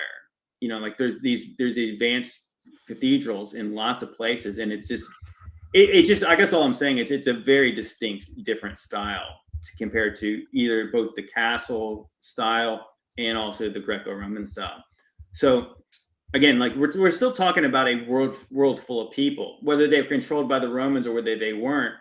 either way, it's like you would have a distinct kind of style of things, but it does seem like it's really weird that this is how you build a state capitol building. This is how you build a Right. courthouse. It looks like a Roman thing. And if you build a church, it looks like this. And if you build an orphanage, it looks like this. It's like all those things had like this very distinct style, and it's nothing like we replicate today. Because if you see a church now, the church that I went to today was a steel building. It's built like a warehouse, and it just has a facade. So why are they built like that now? When you go to like a good example is like, so I live near Norfolk, Virginia, and there's this street called Freemason Street. And if you go Nice. up and down Freemason Street, it's like there is more than one really crazy, intricate old world church. Like literally, you could throw a rock and you could hit like 3 of them. And this is a time, what we're told is that Norfolk would not have been that populated. So why could they build excessive, massive churches, stone, Antiquitech, the whole 9? And what we're told is like they didn't have a million denominations back then. So why is there so many different types of churches? And why it almost feels like that maybe those churches did have some other purposes besides the fact that people worship God in them. Well, if I can jump in here, I have Sure. got a couple points. So you guys were talking about Arthur, Merlin, and Spanish Templars. So that immediately my spidey sense tingled. So of course, the royal motto of Spain is plus ultra. So the idea of plus ultra is also that there are a secret society of magicians who rule the world. So, or are at least in opposing factions, much like the polarities. And then I heard Saint George, the Dragon Slayer. So as we've discussed on the show many times, the idea of Saint George, the phrase riding the dragon actually comes from that iconography. So I know Nick's quite fond of that term. So that's really interesting. And he's a Templar saint.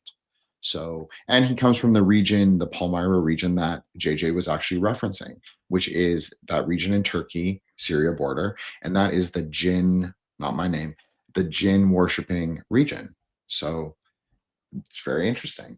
And so also I was thinking when JT made a great point about like the sort of construction of the story as they go. And this is something that I'm very interested in. Like, yeah, they're using the mythology of the old world to describe the landscape of the new world. So there's an idea that maybe that could reform the word, because like obviously Mormons are a kind of, say esoteric Christians. So maybe they do also hold the importance of the word as well. So there's an idea that maybe it's not based on something extremely old, but it's okay because the idea or the seed is still there. So I like that idea because it's like it makes America the central sort of it's the land where the story of the people can be formed. I know I'm sounding very Mormon right now, Heidi, I'm sorry, and JJ. But I think that's really interesting. I think that's like it's the story of like magic right now. And I think the other sort of it relates to the idea of the ages. So JT brought up like the sort of this aeon of the sun. And so the aeon of the sun is actually a Saturnian age. So those 600, 700, or 800 year cycles, we also use those in Buddhism. So we call them kalpas. So it's a slightly shorter time length than a yuga, but it's maybe more significant because our lives are shorter. So it matters perhaps more. So the aeon of the sun would be a age of institutional power, but the institutions would already be at a stage of degradation. So if you think of it like that, it kind of makes sense. Like when they were at their peak of sort of beauty and like the ability of the builders, the knowledge of the builders, they would be able to produce beautiful edifices. But as time passed, the knowledge degraded. So you could say like the knowledge of the builders degraded, just like how knowledge of esoterica has degraded. I don't know, just some interesting ideas I had. Well, I've speculated their magical order in general. And so, I mean, the way it plays into things, I mean, maybe not now, but definitely then. So You got Brigham Young talking about people living on the sun and Joseph Smith talking about people living on the moon. So yeah, it fits in with what you're saying. That's all I mean. Well, what is time, right? Like time is just a conceptual marker in your mind. So, it's always relative to the perceiver. So this was something that when JT was speaking at the very beginning, I typed to myself in the chat, is that there's the idea of the map territory relation. So like, what is the truth? So a map can never be fully the truth because there's always going to be flaws or misinterpretations, and it's so dependent on the perception of the person reading the map or the person on the landscape. So the idea of like locality versus non-locality. Are you there, or are you just looking at it on an armchair, like an armchair magician? So I just think that has to be taken into account, because the meta myth always changes. It's always like in flux. It's always, people are always swapping out little ideas from this culture. It's a very syncretic process. And I think that also speaks to what JT said about the sort of secret, maybe we'll say Roman Republican religion that is practiced here. And I also think that is practiced here, like for sure. Like I think the elite religion is a kind of Christian-ish infused, maybe it's Mormon, maybe Mormonism is not the perfect term for it, but it's not the worst term either, to be honest. Gnostic. Well, it kind of fits when you're saying about you have in the most, I think, was it the Smith family? They were all Freemasons, and then you see like the rituals that the Mormon Church does or mimic like the Freemasonry rites, and there's levels of the Mormon Church. It gets wild because they really hail from Salem. They just hide it. So no, I mean, so it makes sense again. So I think it's really interesting, and to make a movie reference that I thought was really funny when I first got my cat's over here, but to mess my camera up. No, but if you guys ever seen that movie Dazed and Confused, right? Oh, yeah. It's like, so like the classic scene of the stoner saying, "Oh yeah, man, the founding fathers, they were into aliens, man. They were into a cult." And so if you really think about it, like it seems really funny because it's the stoners talking about a cult that's into aliens, and it's like, sorry, that's my cat at a button. But yeah, like the founding fathers were into a cult that was into aliens, and it just seems like a stoner saying it, but it's kind of interesting to think that they were all into secret societies, right? So they were all into something what you could call was a cult, the occult. And what if the aliens that he was talking about was the Anunnaki, the Watchers, whoever it was? And it said it kind of makes sense. It's like, so that's why you have this, literally, like our country's founded on secrets, really. So that's the kind of secret that you really want to get out, is that this place was not how the story's not how you were told it was. And I find it's really, really weird, all the mythologies about George Washington. There's some that like he fought a battle. I forgot, there was somebody who wrote about him that they took, I don't know how many shots, and they said that he was shot and then he came out without a mark on him. And then what was really weird is when I told you I went to Raleigh, North Carolina, I went to the North Carolina State Capitol building. And then there was this Roman guy in the middle of sitting on there like he was writing something. And I was like, who the heck is that? And I walked over and it said, that's George Washington. I'm thinking, like, this is so weird, because what we're told is this building was built in the 1840s. So George Washington died right around 1800. I think maybe it's like 1799. Yes, sir. It's really, really weird to depict somebody who's almost contemporary to you. It's kind of like if we made a statue to George H.W. Bush right now, and we depicted him looking like a Roman. Because the Roman Empire supposedly had fell about 14 or 15 years before that statue was created. So why, of all things, would you make an American president look like a Roman? And then, of course, you have I can help you out with that, sir. Okay, go ahead.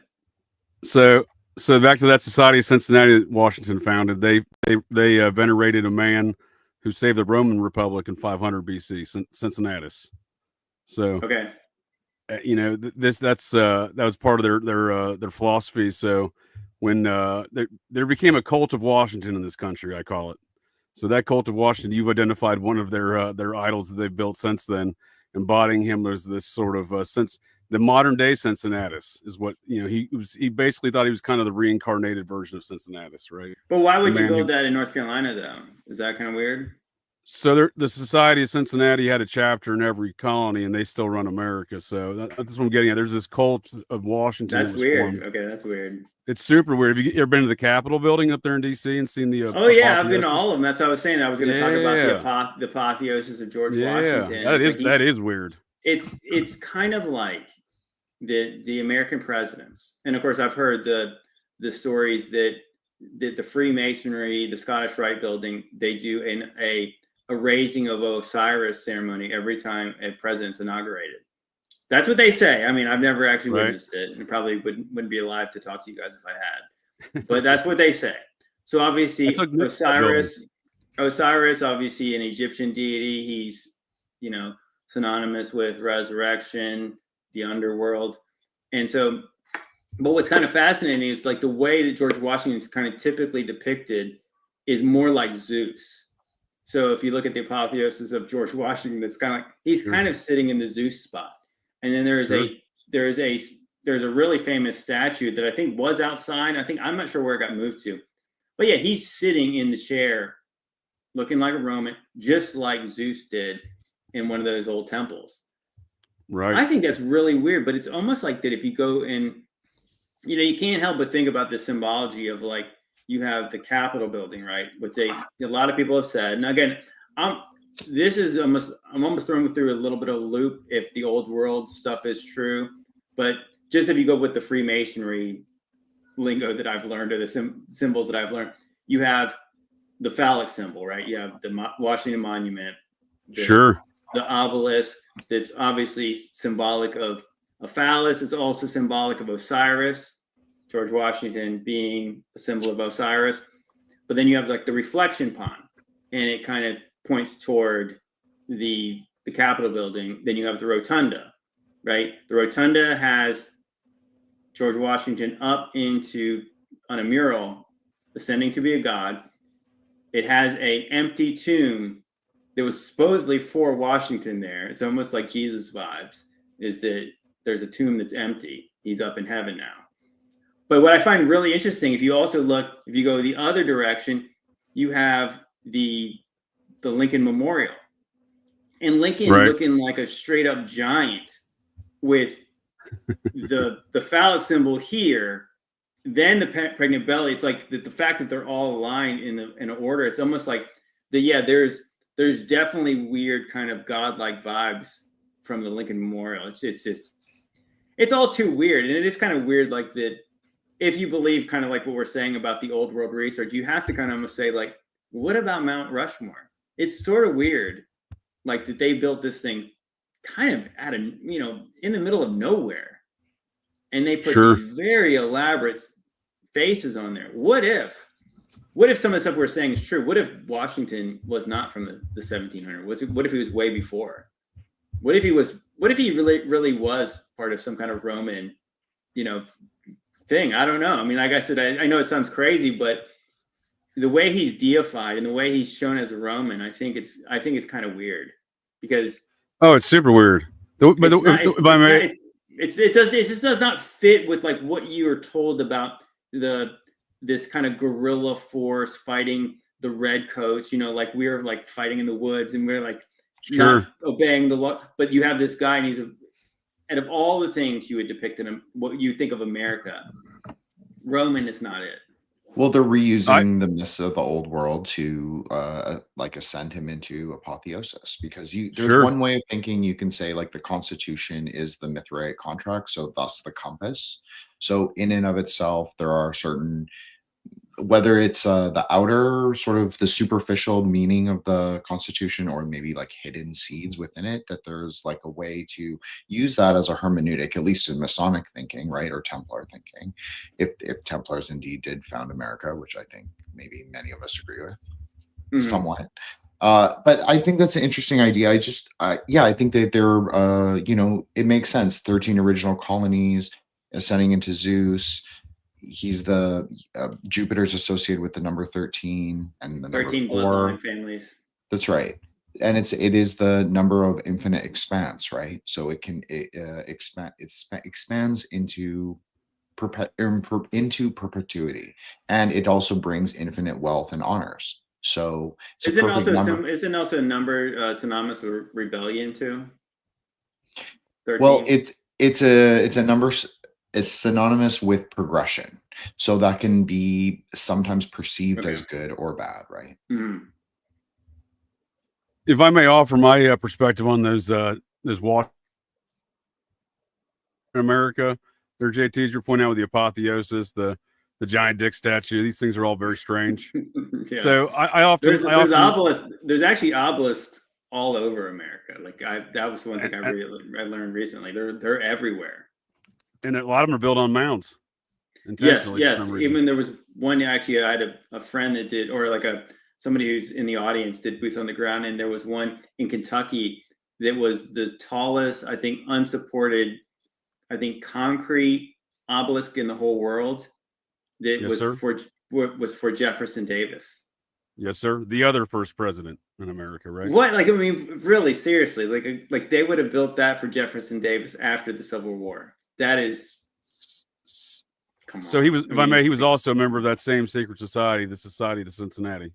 And I believe that. I guess the point is like that we were never given much reverence for Jefferson Davis when we were in school. They didn't talk too. No, he's glossed by, right?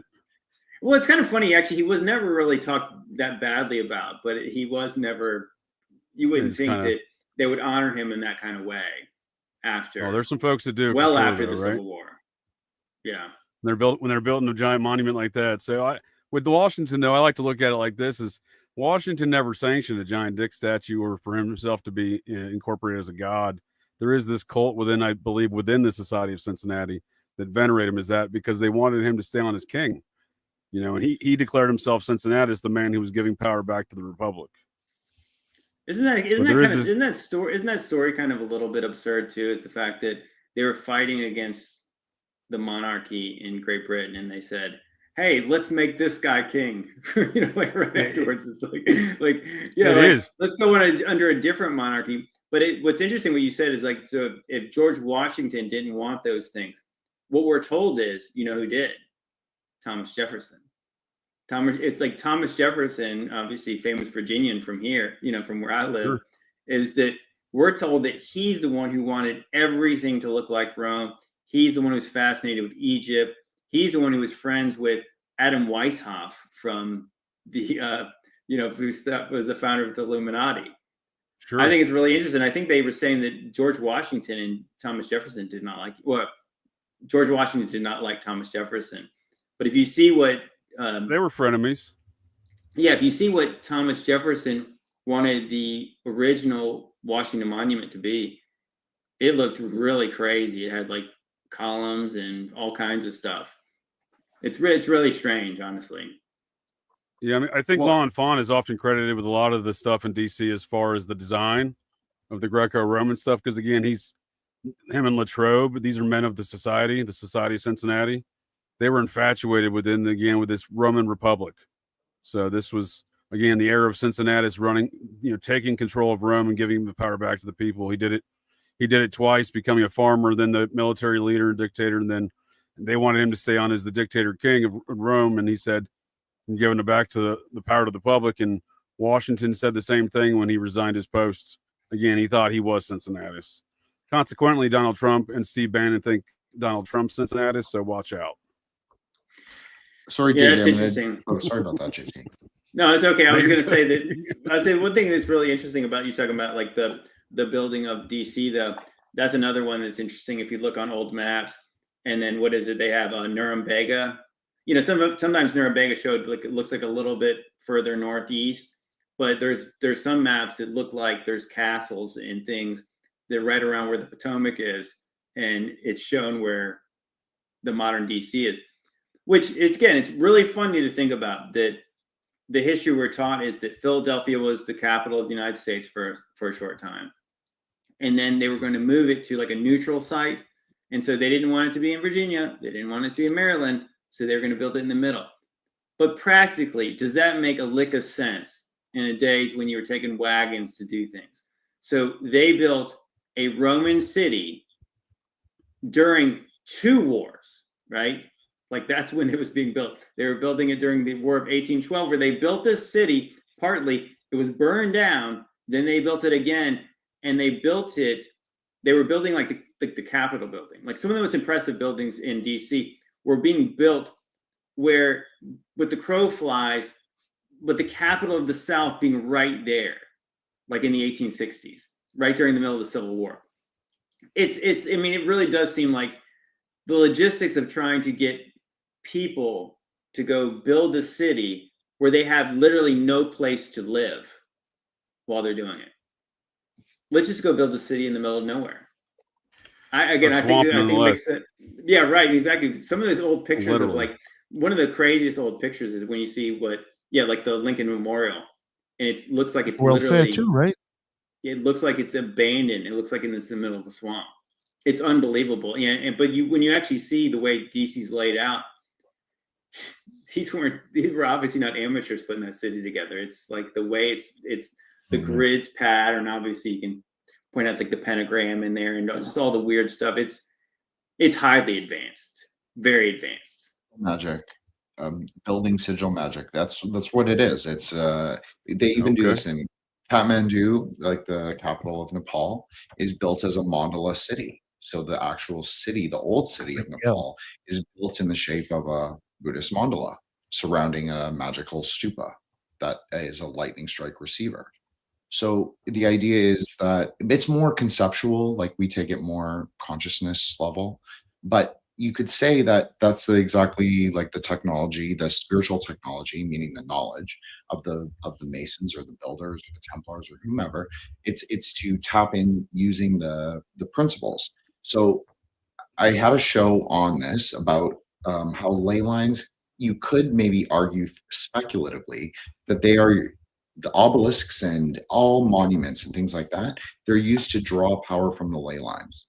But it's really about like the influence of our consciousness, like how we perceive the world around us based on like the landmarks that are there. So, maybe our interaction with the land is a lot more dialectical. Like maybe we're a lot more in tune with it than we're taught or that we're like raised into believing. So, and it's like very like what you talk about, JJ, with mounds is like how I believe that there's like a quicksilver dragon, you could say, that lives under the mounds, but that's just a conceptual way to describe it, right? I'm not really saying there's but yeah, it's like Quetzalcoatl or whatever it is.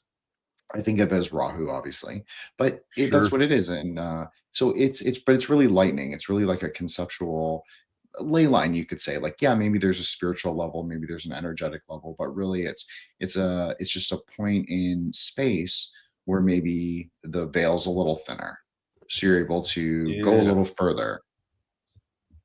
Sorry, I just wanted to. Had any of you guys ever seen that? That's awesome. I like it. That documentary, The Lost History of Flat Earth. No, sir. What's that one? Well, I'll have to send it to you guys if you guys want to check it out. But it's really interesting. I think a lot of it's kind of like showing them. It's talking about a lot about the old world stuff, and it's at the beginning. It's really kind of poking fun at like who built these buildings and why. And I think one of the more interesting parts about it is when people talk about free energy, and I can't help but wonder when you do see the way that certain cities are laid out in such a very precise looking pattern, and you see like sometimes the arches, like the Arc de Triomphe. I can say how you say that in France, but like if you look at France, the way it's laid out, if you look at it from an aerial view, if you look at like cities like Barcelona, they look like electrical grids. I can't help but wonder if like some of the geometry, which now we would say like, when I first started making content, I would see a pentagram and I'd say, oh, that's satanic. But is it satanic per se? I mean, obviously that there is a repeating pattern in God's creation. So I think sacred geometry is a real thing. I think that obviously your intent on how you're going to use it can be evil or good. But if God created the place like a certain way, then there's a fingerprint of the creator on it. Obviously, like think of like the Fibonacci pattern. And so I can't help but think that if there is knowledge that is from the heavens, that they would know how this place works. If there was a way to tap into free energy, would it have something to do with sacred geometry? And that's why these cities are laid out the way they are. That's why there's these certain canal systems. That's why like water was always relative to all these places. That if you think about frequency, sacred geometry, and then maybe, then the vibrations and the things. Yeah, you think about like that's where people talk about the bells. Is that why when you go into old cathedrals, even like I said, these old buildings, they all have crazy high ceilings. The acoustics in these places are incredible. I think that I think that's probably some of the missing things that we don't get now, is that because we think of technology, we think about like these black mirrors we've got. We think this is technology, but I think that they must have been able to tap into what this place actually can really do without, burning fossil fuels and stuff like that, even though they're not from fossils, but you know what I mean? Like that there's a way that this place is, we're run on electricity. There's electricity in there. Maybe they could tap into that. And that's why they created their cities to look like, well, yeah, we make like computer parts looking like now. Totally think that's very possible. Something that I've been theorizing for a while, and I was going to talk about it. I would kind of, I guess, bring it up when I covered it, and it would have been when I brought up Yale. But who knows when I'll get to it.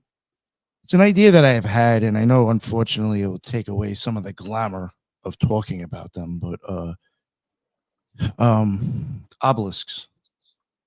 When I went to Yale and I sent up my drone and I found an obelisk there, all this like the stone and stuff, there was a design coming out of it. And in my opinion, I think those things might be to actually power certain areas. And it's not always about dicks. That's just my opinion. I know we love to the occult, but maybe it's both. Maybe it's always both. about dicks. Let's be real. It's still going to be a dick. No, I agree with that, Nick. That's deep. No, for real. I mean, I think, when we call dicks, we'll never think anything else about it, right? For sure. No, for sure. Because these are all about stone, right? It's a very particular stone. Yeah. Right. That's JJ, what's your thoughts? I think that's exactly what I was saying, is that when I feel like that when you start to get into the truth of community, right? And if you're not real prideful, the things you learn, you can say, well, I didn't know that before, so maybe there's more things I could learn. So a lot of us have, I feel like it's like the one level of understanding. Oh, the Freemasons have this symbolism in all their stuff. So yeah, so then you learn about DC, the pregnant belly, the phallus, the reflecting, all, kind of all the kind of basic things. Oh, there's a pentagram. But it does seem like that there's more to it than that. Because again, if I believe that, no, they weren't all, I'm at the point of now where I say that the Freemasons didn't build any of this stuff. I think they're taking credit for all of it. And I say what they're really, what you give them credit for is building a system of cover for what the real truth is. And so with that being said, so what if the people who did build these things, if they were more advanced, so they would have some kind of technology. So if they had more technology, then this isn't just symbols to their gods, to fertility rituals and all that kind of stuff. So maybe these things had practical purposes. And I think that's what it actually makes sense that there was a time where people built beautiful things aesthetically, but they also had practical purposes, like through free energy possibly.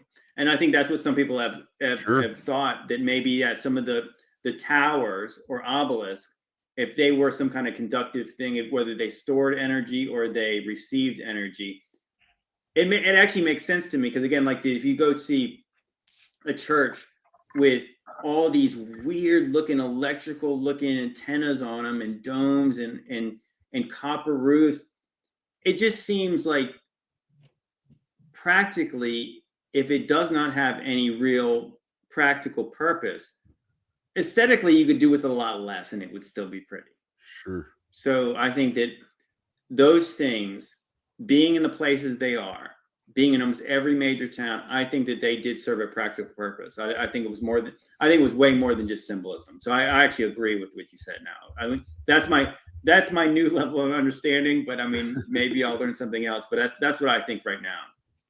Well, Yeah, what No, if I think you're right. Yeah. Yeah. another thing I just wanted to say real quick too, something I've noticed, and besides DC, because that's just an easy example, but like I've noticed in like Yale and Nashville and other places, not with obelisks, but with the architecture.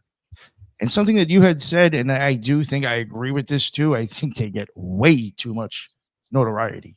Just like, I'm just gonna add, just like Aleister Crowley, he gets way too much notoriety. He ripped people off, just like I think the Masons did. The Masons, I think and I've had people say, oh, it's because the Masons built all of it. I don't buy that. But when I've gone to certain cities, you will see the government buildings, churches, and the Freemasonic buildings all have the smallest, same detailed shit in their art that unless you're probably really staring at the places, you're not going to notice. But it's there. It is the same style of architecture. And I don't buy that the Masons actually built all of those. I do think that's quite possible. They actually took them over. Maybe why they considered themselves free. Well, if you want to be powerful, that's what Paul Staub said. Was that's what he called it. That's what they called Freemasonry. Here's some Freemasonry. I'll take that. Oh, way to go, Paul. That's I found that. Yeah, I was like, that's pretty good. Well, and if you're a bad guy, say you're in the mob or something, and everybody's like, that guy's killed like 100 people, and you're looking for cred, you're like, yeah, he killed like 100 people. Like, of course they're gonna use it. You know what I mean? Yeah, it makes sense. No, I do think it's possible that it is, but I don't buy all of it. You know what I'm saying? There's just some stuff I find very weird how, and what I'm getting at is I do think those buildings might be prior to them. You know what I'm saying? And they're just, whoever's around at the time might take credit.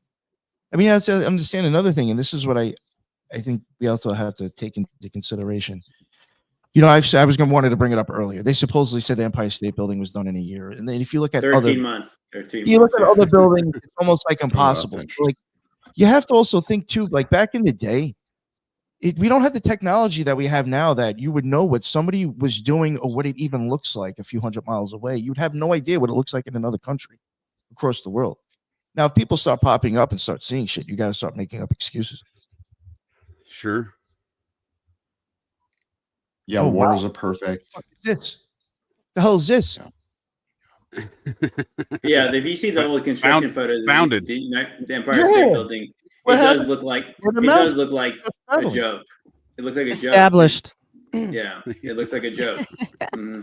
That's a when they were saying that they actually had to take the steel that was still hot, and they had to ship it across I think that's the one thing that people don't quite grasp either, is that currently it's difficult to work in the wintertime. So in order to create to build a building in a year, that means you had to work even during the worst weather the whole time. Like New York City in the wintertime would be pretty rough. But not only that, transporting the materials during the wintertime would have been way rougher. It seems very impractical. I remember that was one of the first ones I learned about when I still believed the narrative. I was just like, telling my dad, I was like, Dad, we build buildings all the time. It's like, can you imagine they built the Empire State Building in about a year? Makes no sense. And also what you were saying about like the Freemasonry building. Yeah, go to DC, go to the Scottish Rite Freemasonry building there. And it's Greco-Roman. It's got like weird cherub-looking Sphinx things in the front of it. Yeah. It's got doors that are about 16 feet tall. It's really, really impressive. But it mimics the other architecture in DC to a T. Even over in Nashville, you start seeing like almost like German style eagles on a bunch of stuff too, and you're like, "Yo, what the?" Like it's very weird. Oh, that's very Jupiter over his side. The eagles. Yeah. I took Nick on a tour to the Scottish Rite temple there in DC. He got some good footage there on video. Oh, yeah. We got to do some really, high quality footage of some of those weird things you're talking about with the sphinxes and the gargoyles, whatever else they got. Yeah, they got going on there. It's totally bizarre. Yeah, we walked one day. We walked all around it. We actually went. If you guys hadn't checked it out, you should check out the Library of Congress That Oh, yeah. building is nuts. It does not look like it was a You know, library. if you That think whole about block there on around Capitol Hill, right? Nothing like that's all like one. It looks all like one build, like around the Capitol building and like the whole block around it all looks the same. Yeah, the one thing I want to say it was like the Treasury building was we were walking. We stayed in the last time I went. We stayed on Pennsylvania Avenue. We walked by like the White House, which obviously is not near as impressive as anything else. But you walk around, I think, and then you take we took a right toward the Capitol building or over to like the Washington Monument and all that, some of this other stuff. And then you go by the Treasury building, and the Treasury building looks like it takes up about 3 blocks, and it's just 25-foot columns that are up above the ground, and it just goes for days. And that's the one thing I couldn't like really try to wrap your mind around, is that they would have built this. Yeah, like you said, it was one build. It was like they were building all this stuff because they all looked like they're aged in the same way. Yeah, same structure, same everything. If you believe in what we're taught about this, the founding fathers wanted a limited federal government. Who worked in that building? What justified building this building? Right. When back then the states would have obviously had way more control, because obviously how could you control a United States through some bureaucracy in DC when you had to take wagons and stuff to get places? But bring up an excellent point, sir. That's a great point. I never really considered that, actually. And the funniest part about it is now is like, go look this up if you want to get angry about what our government wastes money on, is that they waste billions every year in empty office space in DC. Oh yeah. And when you see how big the buildings are, and of course I'm sure after like 2020 and 2021, I mean, you get it, but at the same time, these buildings are huge. Who works in these places? Who worked in these places in the 1800s? It's ridiculous. For sure. Are you familiar with Cleopatra's Needle? Back to some of that obelisk stuff. You familiar with Cleopatra's Needle in Central Park? Yeah, the OPO used to actually go there sometimes. I did know there was a very famous obelisk in Central Park, but I did not know about that. Actually, I went back in the day. I went running through Central Park when I was still like really into that kind of stuff, and I ran on purpose. Were you being chased, sir? Was this a robbery? This was back when I was really into like running. I was doing marathons back in those days, but I ran through there, and I remember not having any kind of eyes for this kind of stuff.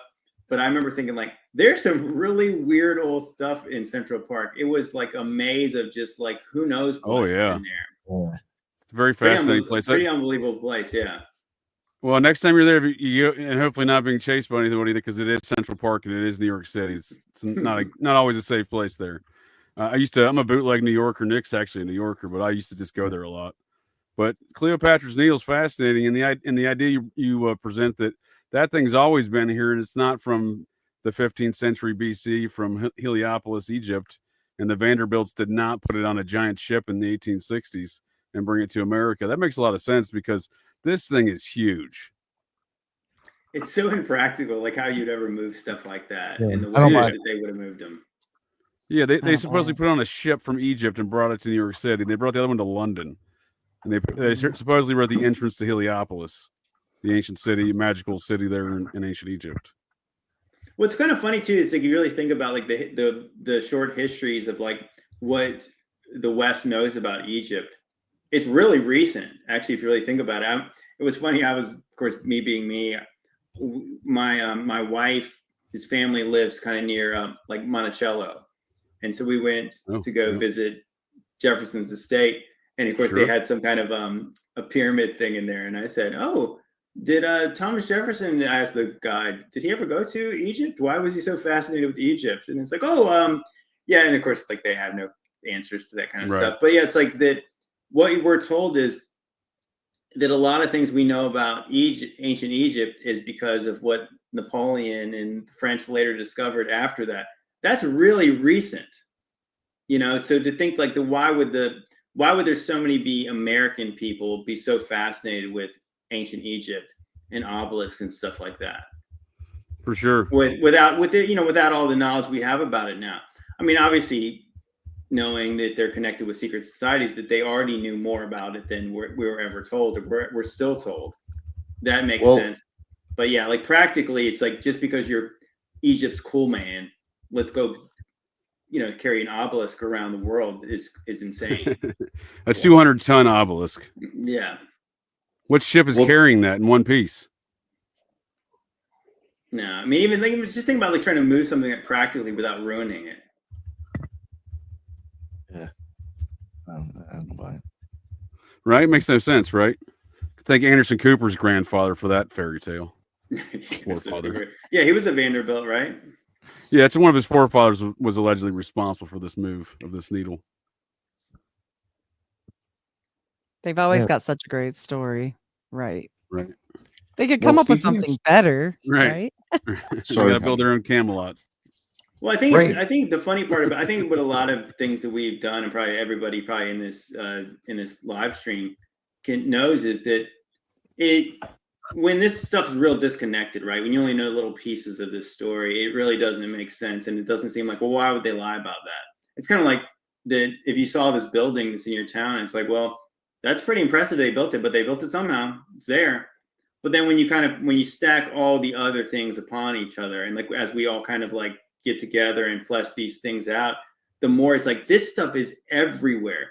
And so the lie was good enough to trick people for quite a while. But now it's like for all the bad of the internet, the more it's like people connecting together and talking about these things. Now it does seem like, well, how did we ever believe any of this stuff? But yeah, the same way that I talked about, like when I was first fascinated with like the megaliths in ancient Egypt, with that show Ancient Aliens, the pyramids by themselves, impressive. But if that's the only megalithic structure in the world, it's really not that big a deal. But when shows like Ancient Aliens would showing like, no, these things are on every continent and there's lots of them. There's ones you've never heard of. And so then they start to make, paint the picture that, no, this makes sense that this was a connected society that was around the world. Okay, I buy that.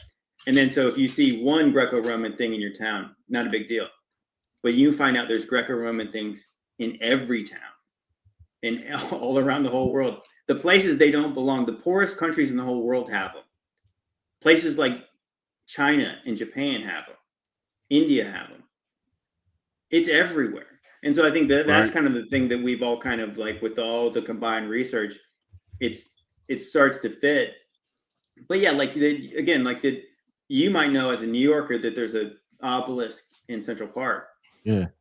But if you're like back in the 80s, like I'm live in Virginia, like how would I know that? And why would I care about that? But now that we're doing all this combined research about like, oh, well, guess what? There's an obelisk in my town too. There's multiple. Where did that come from? Oh, they brought it over from wasn't it? Right. And they were all just to bury dead people in until what, a month ago? And now they're like, oh my gosh, we did the radar and the thing and and I still don't buy their story about that either. But did they say they say that there's things under the pyramids? Well, I said what's kind of funny to me is that I've seen that diagram of what the pyramids look like from the cut section, and they've always shown a shaft that goes under it. Okay, so you guys knew that for sure. You guys have told us that basically forever. But now you're saying that there's stuff that goes under that. So were you guys just making up that stuff before about the shaft that goes under it? Because wouldn't that kind and the of radar go doesn't right even into do where that. Yeah. it didn't show that in their LiDAR scan, right? Their LiDAR scan is lying because you can't go that deep. It can't even penetrate that far. So it's like they're just selling that and putting like a cool name on it. They're like, look at this. Thousands of feet. That was my big question is like, so why are they trying to show us that? Like what do they want us to conclude based on them breaking this stuff out now? Because I think the one thing that is always been something that people have wondered, or people like it's a myth, if not a fact, is that people have often said that some of the craziest discoveries of Egypt are under Egypt. So people have always said that. I mean, I read Gary Wayne's book, The Genesis 6 Conspiracy. A lot of people believe that some of the antediluvian knowledge was under Egypt. There was some kind of a place under some of the pyramids or whatever. I'm not exactly sure where they said it was. But yeah, the things under Egypt had esoteric, ancient knowledge. So the idea that they just learned something's under the Great Pyramid today is laughable. So why Well, are they but- saying it? It's the real question. But the funnier part is how many people didn't question it, right? Because it had a fancy name. And so it's like, wait, you need to look up how far that scan goes and what it does and the depth. But like you build things, so you probably already caught it. And like some of us are just cynical jerks. And so we were like, whatever. But no, I'm talking about me.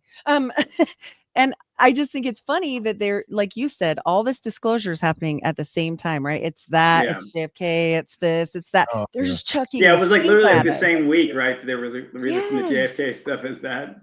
And I'm like, what is happening right now? Like, what are you guys doing? Yeah. What are you hiding? Yeah, what's interesting too is that like what it's kind of similar what you're talking about disclosure about, like when for years they deny any existence of UFOs. Like the government says UFOs are totally fake. There's no such thing as UFOs. And then one day they start saying that there are. And then so people who believed in aliens, they would say, now that the government's acting like there are aliens, they're saying, okay, they're lying. Because we know that they're not going to tell us the truth about this kind of stuff. It's the same way that if you watch movies like Raiders of the Lost Ark, that so if they ever found the Lost Ark, would they tell the public? No, they would stick it in the big warehouse. I mean, maybe they wouldn't do that, but I mean, the point is that no one would ever know that they found it. So if they ever found anything significant in Egypt that does not fit what they've already told us, they are not going to tell us. So when they tell us something, they're telling us something for a reason. And I think that was my take, was like, yeah, I already knew stuff was under the pyramid. So is it that? No, I don't think that's true. It's like why would they tell us if it was something didn't fit? Because if you really think about what they were saying, that these things, I want to say, were they were like as big as like the tallest buildings in the world under the pyramid. Yeah. Like, so who could do that? How? Why? Well, the LiDAR that would lead you to believe that it was Yeah. not primitive men doing that. So what do they want us to believe based on them disclosing that now? Yeah. They're painting a new picture of reality, just like always. You know, another thing I wanted to bring up too, just to kind of go on like a little bit on like the refurbishing type of idea. And this was brought up by Ricardo that was on the show. Like, I think it was that episode that we did maybe a little bit over a month ago. And I found this interesting, and I, thought about it a lot, even with the whole obelisks and other thing, just other stuff too. He talked about it. I can't remember. I don't know if it was a Knights Templar, or if it was an order, or if it was just a group of people. But he said that they were known for taking over. Like, it was like specifically that they were taking over areas that had castles that were falling on nodes. He's like, so they specifically like knew what they were going after, probably. And like, again, like I'm just saying, like, I think it might have been like the Knights Templar or something like that. That the castle, some of the castles that they were known, this group of people, the castles that they were known for having, were not always built by them, but a bunch of them they did take over, and they all happened to fall on air, like almost ley lines, or like an area that's known as like a node, and has something going on there. Like, how did they know that back then? Because it seems like it's almost purposely done. And then that, getting at the whole refurbishing, like, is there something going on there? Do you know that generates power? Is that why you're taking that over? I don't know. Something. Yeah, no, there's no. Well, I mean, I get it. I think that's like, so Knights Templar would be obviously I could be wrong about that. Secret society, but what I would say is that based on the things that we're told, is I think that obviously lots of these buildings were much older than we're told that they were. Again, if you think about it, what I was saying, and I'm not positive about this, but if you put King Arthur back in the times before Jesus, and these castles are really, really old, much older, obviously, than the Knights Templar. But I think what's interesting also is about the castles is the fact that there's really no way that we're told that those places were heated. So I think that's, to me, is like another kind of like red flag of like that we're not getting this whole story, because we're told about how the peasants lived, and they lived in these kind of very primitive structures, all centered around a place that they could burn wood to stay warm. But then the royal class, the dukes, the earls, the princes, and all these people, they would be freezing in wet, dank, cold stone buildings that had no places that they could heat them. You know, like really tall ceilings. They didn't have fireplaces in these places. So I think that's really interesting. I think that I do wonder again, does that have something to do with it? Like, was the moat a defensive kind of like feature, or did that have something to do with the water? I was going to bring that up. How they may have powered some of this stuff that was inside of them. If you look at some of the designs of like those, like some, I forgot, there's even a specific group of people that invented the one where it's like starts kind of like having smaller things inside of it. If you, it's going to sound crazy, but if you think of like the whole thing of like the water running, or like you got water going, and the way that they look, technically, depending on what you're putting in there, if it's not necessarily for people, you technically have the shape of what an orgone box would be. Mm-hmm. Almost cloud busting tubes coming up out of it already, depending on what you're putting inside the rock or any certain metals.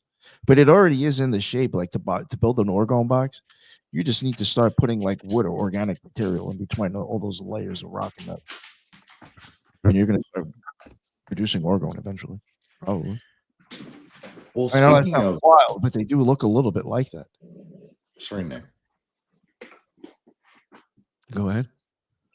No, I just wanted to say, to jump off what you were saying, is like that makes sense, and it's like kind of like plus ultra, because again, and also something JJ said reminded me of that, which was Washington and Jefferson. What if they were competing factions of the society? What if they were competing magicians within the society? I don't know. Yeah. And like it would also explain like the Masons taking credit for buildings that they may not have built if there were competing lodges, which we know that there are and were. Oh, that's a great point. I've never thought about that generally. That's an interesting point. And that reminds me of something. As far as these old Masonic lodges that all burnt down, JT, if you ever go to Alexandria again, I'd recommend going to the George Washington Masonic Lodge. Interesting architecture in of itself, but in the basement of it is a memorial to all these former state grand lodges that all just happened to burn down. They were some magnificent structures. Oh, wow. So I'm actually supposed to go to Arlington. So my grandfather passed last July, but he was going to be buried with honors in Arlington Cemetery. So I'm actually kind of looking for it. I mean, he was 99. It's a good honor. It's a good honor. He lived, yeah. So he fought in 3 wars. He fought in World War II, Vietnam, and Korea. He was the kind of the generation where they lied about their age to go fight into World War II. He was 17. U.S. Navy? He was a Marine, Sergeant Major in the Marines. Close enough. Yeah. So, but yeah, well, I guess technically I'm an Air Force guy, so they're the same, right? But yeah, but really interesting that there's so much history up there. So I am going to go back and check some of that stuff out. I do think it's kind of interesting about, again, like the castles and things like that. Just again, for practicality, it's like you kind of get like that if a castle was a fortress, right? That makes some sense, right? That they look fortified. They look like you could defend a place like that. Sure. But it is funny to think again, like that if you try to put your mind in that time period, like that still the royal people would want to be comfortable, I would think. Right. So like again, it makes no sense that they are not worrying about the same things we're worrying about, like as far as like temperature control and things like that. I do think that, it's likely that they had more of a practical purpose, which I could be convinced that they could be because the peasants hated them and they were coming to kill them at some point. But still, you would still have part of that place that would probably be comfortable. And there ain't no places, none of those castles look very comfortable. So I think that is highly suspect. It's also interesting to think that when you see castles for what they are now and the way they're depicted in movies, they look very kind of rudimentary. They look real like rough. But I think most of those things are what they look like when they're in ruins. Because if you actually see like some of the castles that were kept up, they were stuccoed on the outside. They weren't like much of exposed stone. These things were all really advanced. I think these people who built those things, if you kind of think about it, highly skilled. In my opinion, some of them, it's like this would be the same idea of Pablo Escobar building his own prison to live in. Like, why would you even actually want to do that? Right. Yeah, that's what I'm. Well, that's like it's ironically or not ironically. that's what prisons look like Well, like, in the United States. That's freedom literally what do they you look even like. have? If you start thinking about it, how much freedom do you have? Just the confine of your living space, because you're a king and queen and might get killed if you leave the area. That doesn't sound fucking fun either. No. I don't know. Sometimes I do question these stories. Sometimes I wonder if it's just like the man has conquered people who understood occult science and came up with bullshit stories to tell us. Yeah. No, I think it actually makes sense that that's not. It's almost like those kind of mythologies about the princess who was stuck in a tower, right? Like, so if the whole castle is still your kind of place you're stuck into, it's not. Yeah, that's not appealing to anyone. Yeah, if you like think about that, it's like, damn, it's like. But even if you're stuck there, he's right. Like, you'd want to be warm, like, you know. Yeah, how do they heat these places? Like Northern Europe, How do like we heat- in a place that's obviously you can't heat. How do air condition? What are we doing? Wizardry? How do they do this? What are we talking about here? Well, it's smoke out there. Something different. I said I just don't think that. Geothermal nature of some sort? I remember just funny, like just watching shows like Clash of the Titans. Like I remember just as a kid watching movies like that, or even like the more modern version of it. And you're kind of watching this, and you're like, okay, so this story is supposedly, I guess, I mean, like even the mythologies of it, let's just say it's like 3,000 or 4,000 years ago is what this show is showing. But you're kind of watching, it's like, but everyone's dressed really nice. They look like they got good food. They got good location of where they live. It's like they have everything that we have except for easier ways to do things, right? They don't have electronics. But that's like the only thing they didn't have. But it's like, it's kind of funny to think that, like, again, it's like the pyramids, right? If you look at the pyramids, we today would say, especially in this community, we'd say there's no way they built it with those primitive tools. So the structures are evidence that they had a higher technology. So if you go back to the times of like the ancient Greeks and they still have the same structures, to me, it's like they had technology. Just because we haven't found it or just because it's been hidden from us doesn't mean it wasn't there, because those people look like they lived really well when they were living there. And it wasn't, and it's not like it's Hawaii where it's like the temperatures around 80 degrees all year round.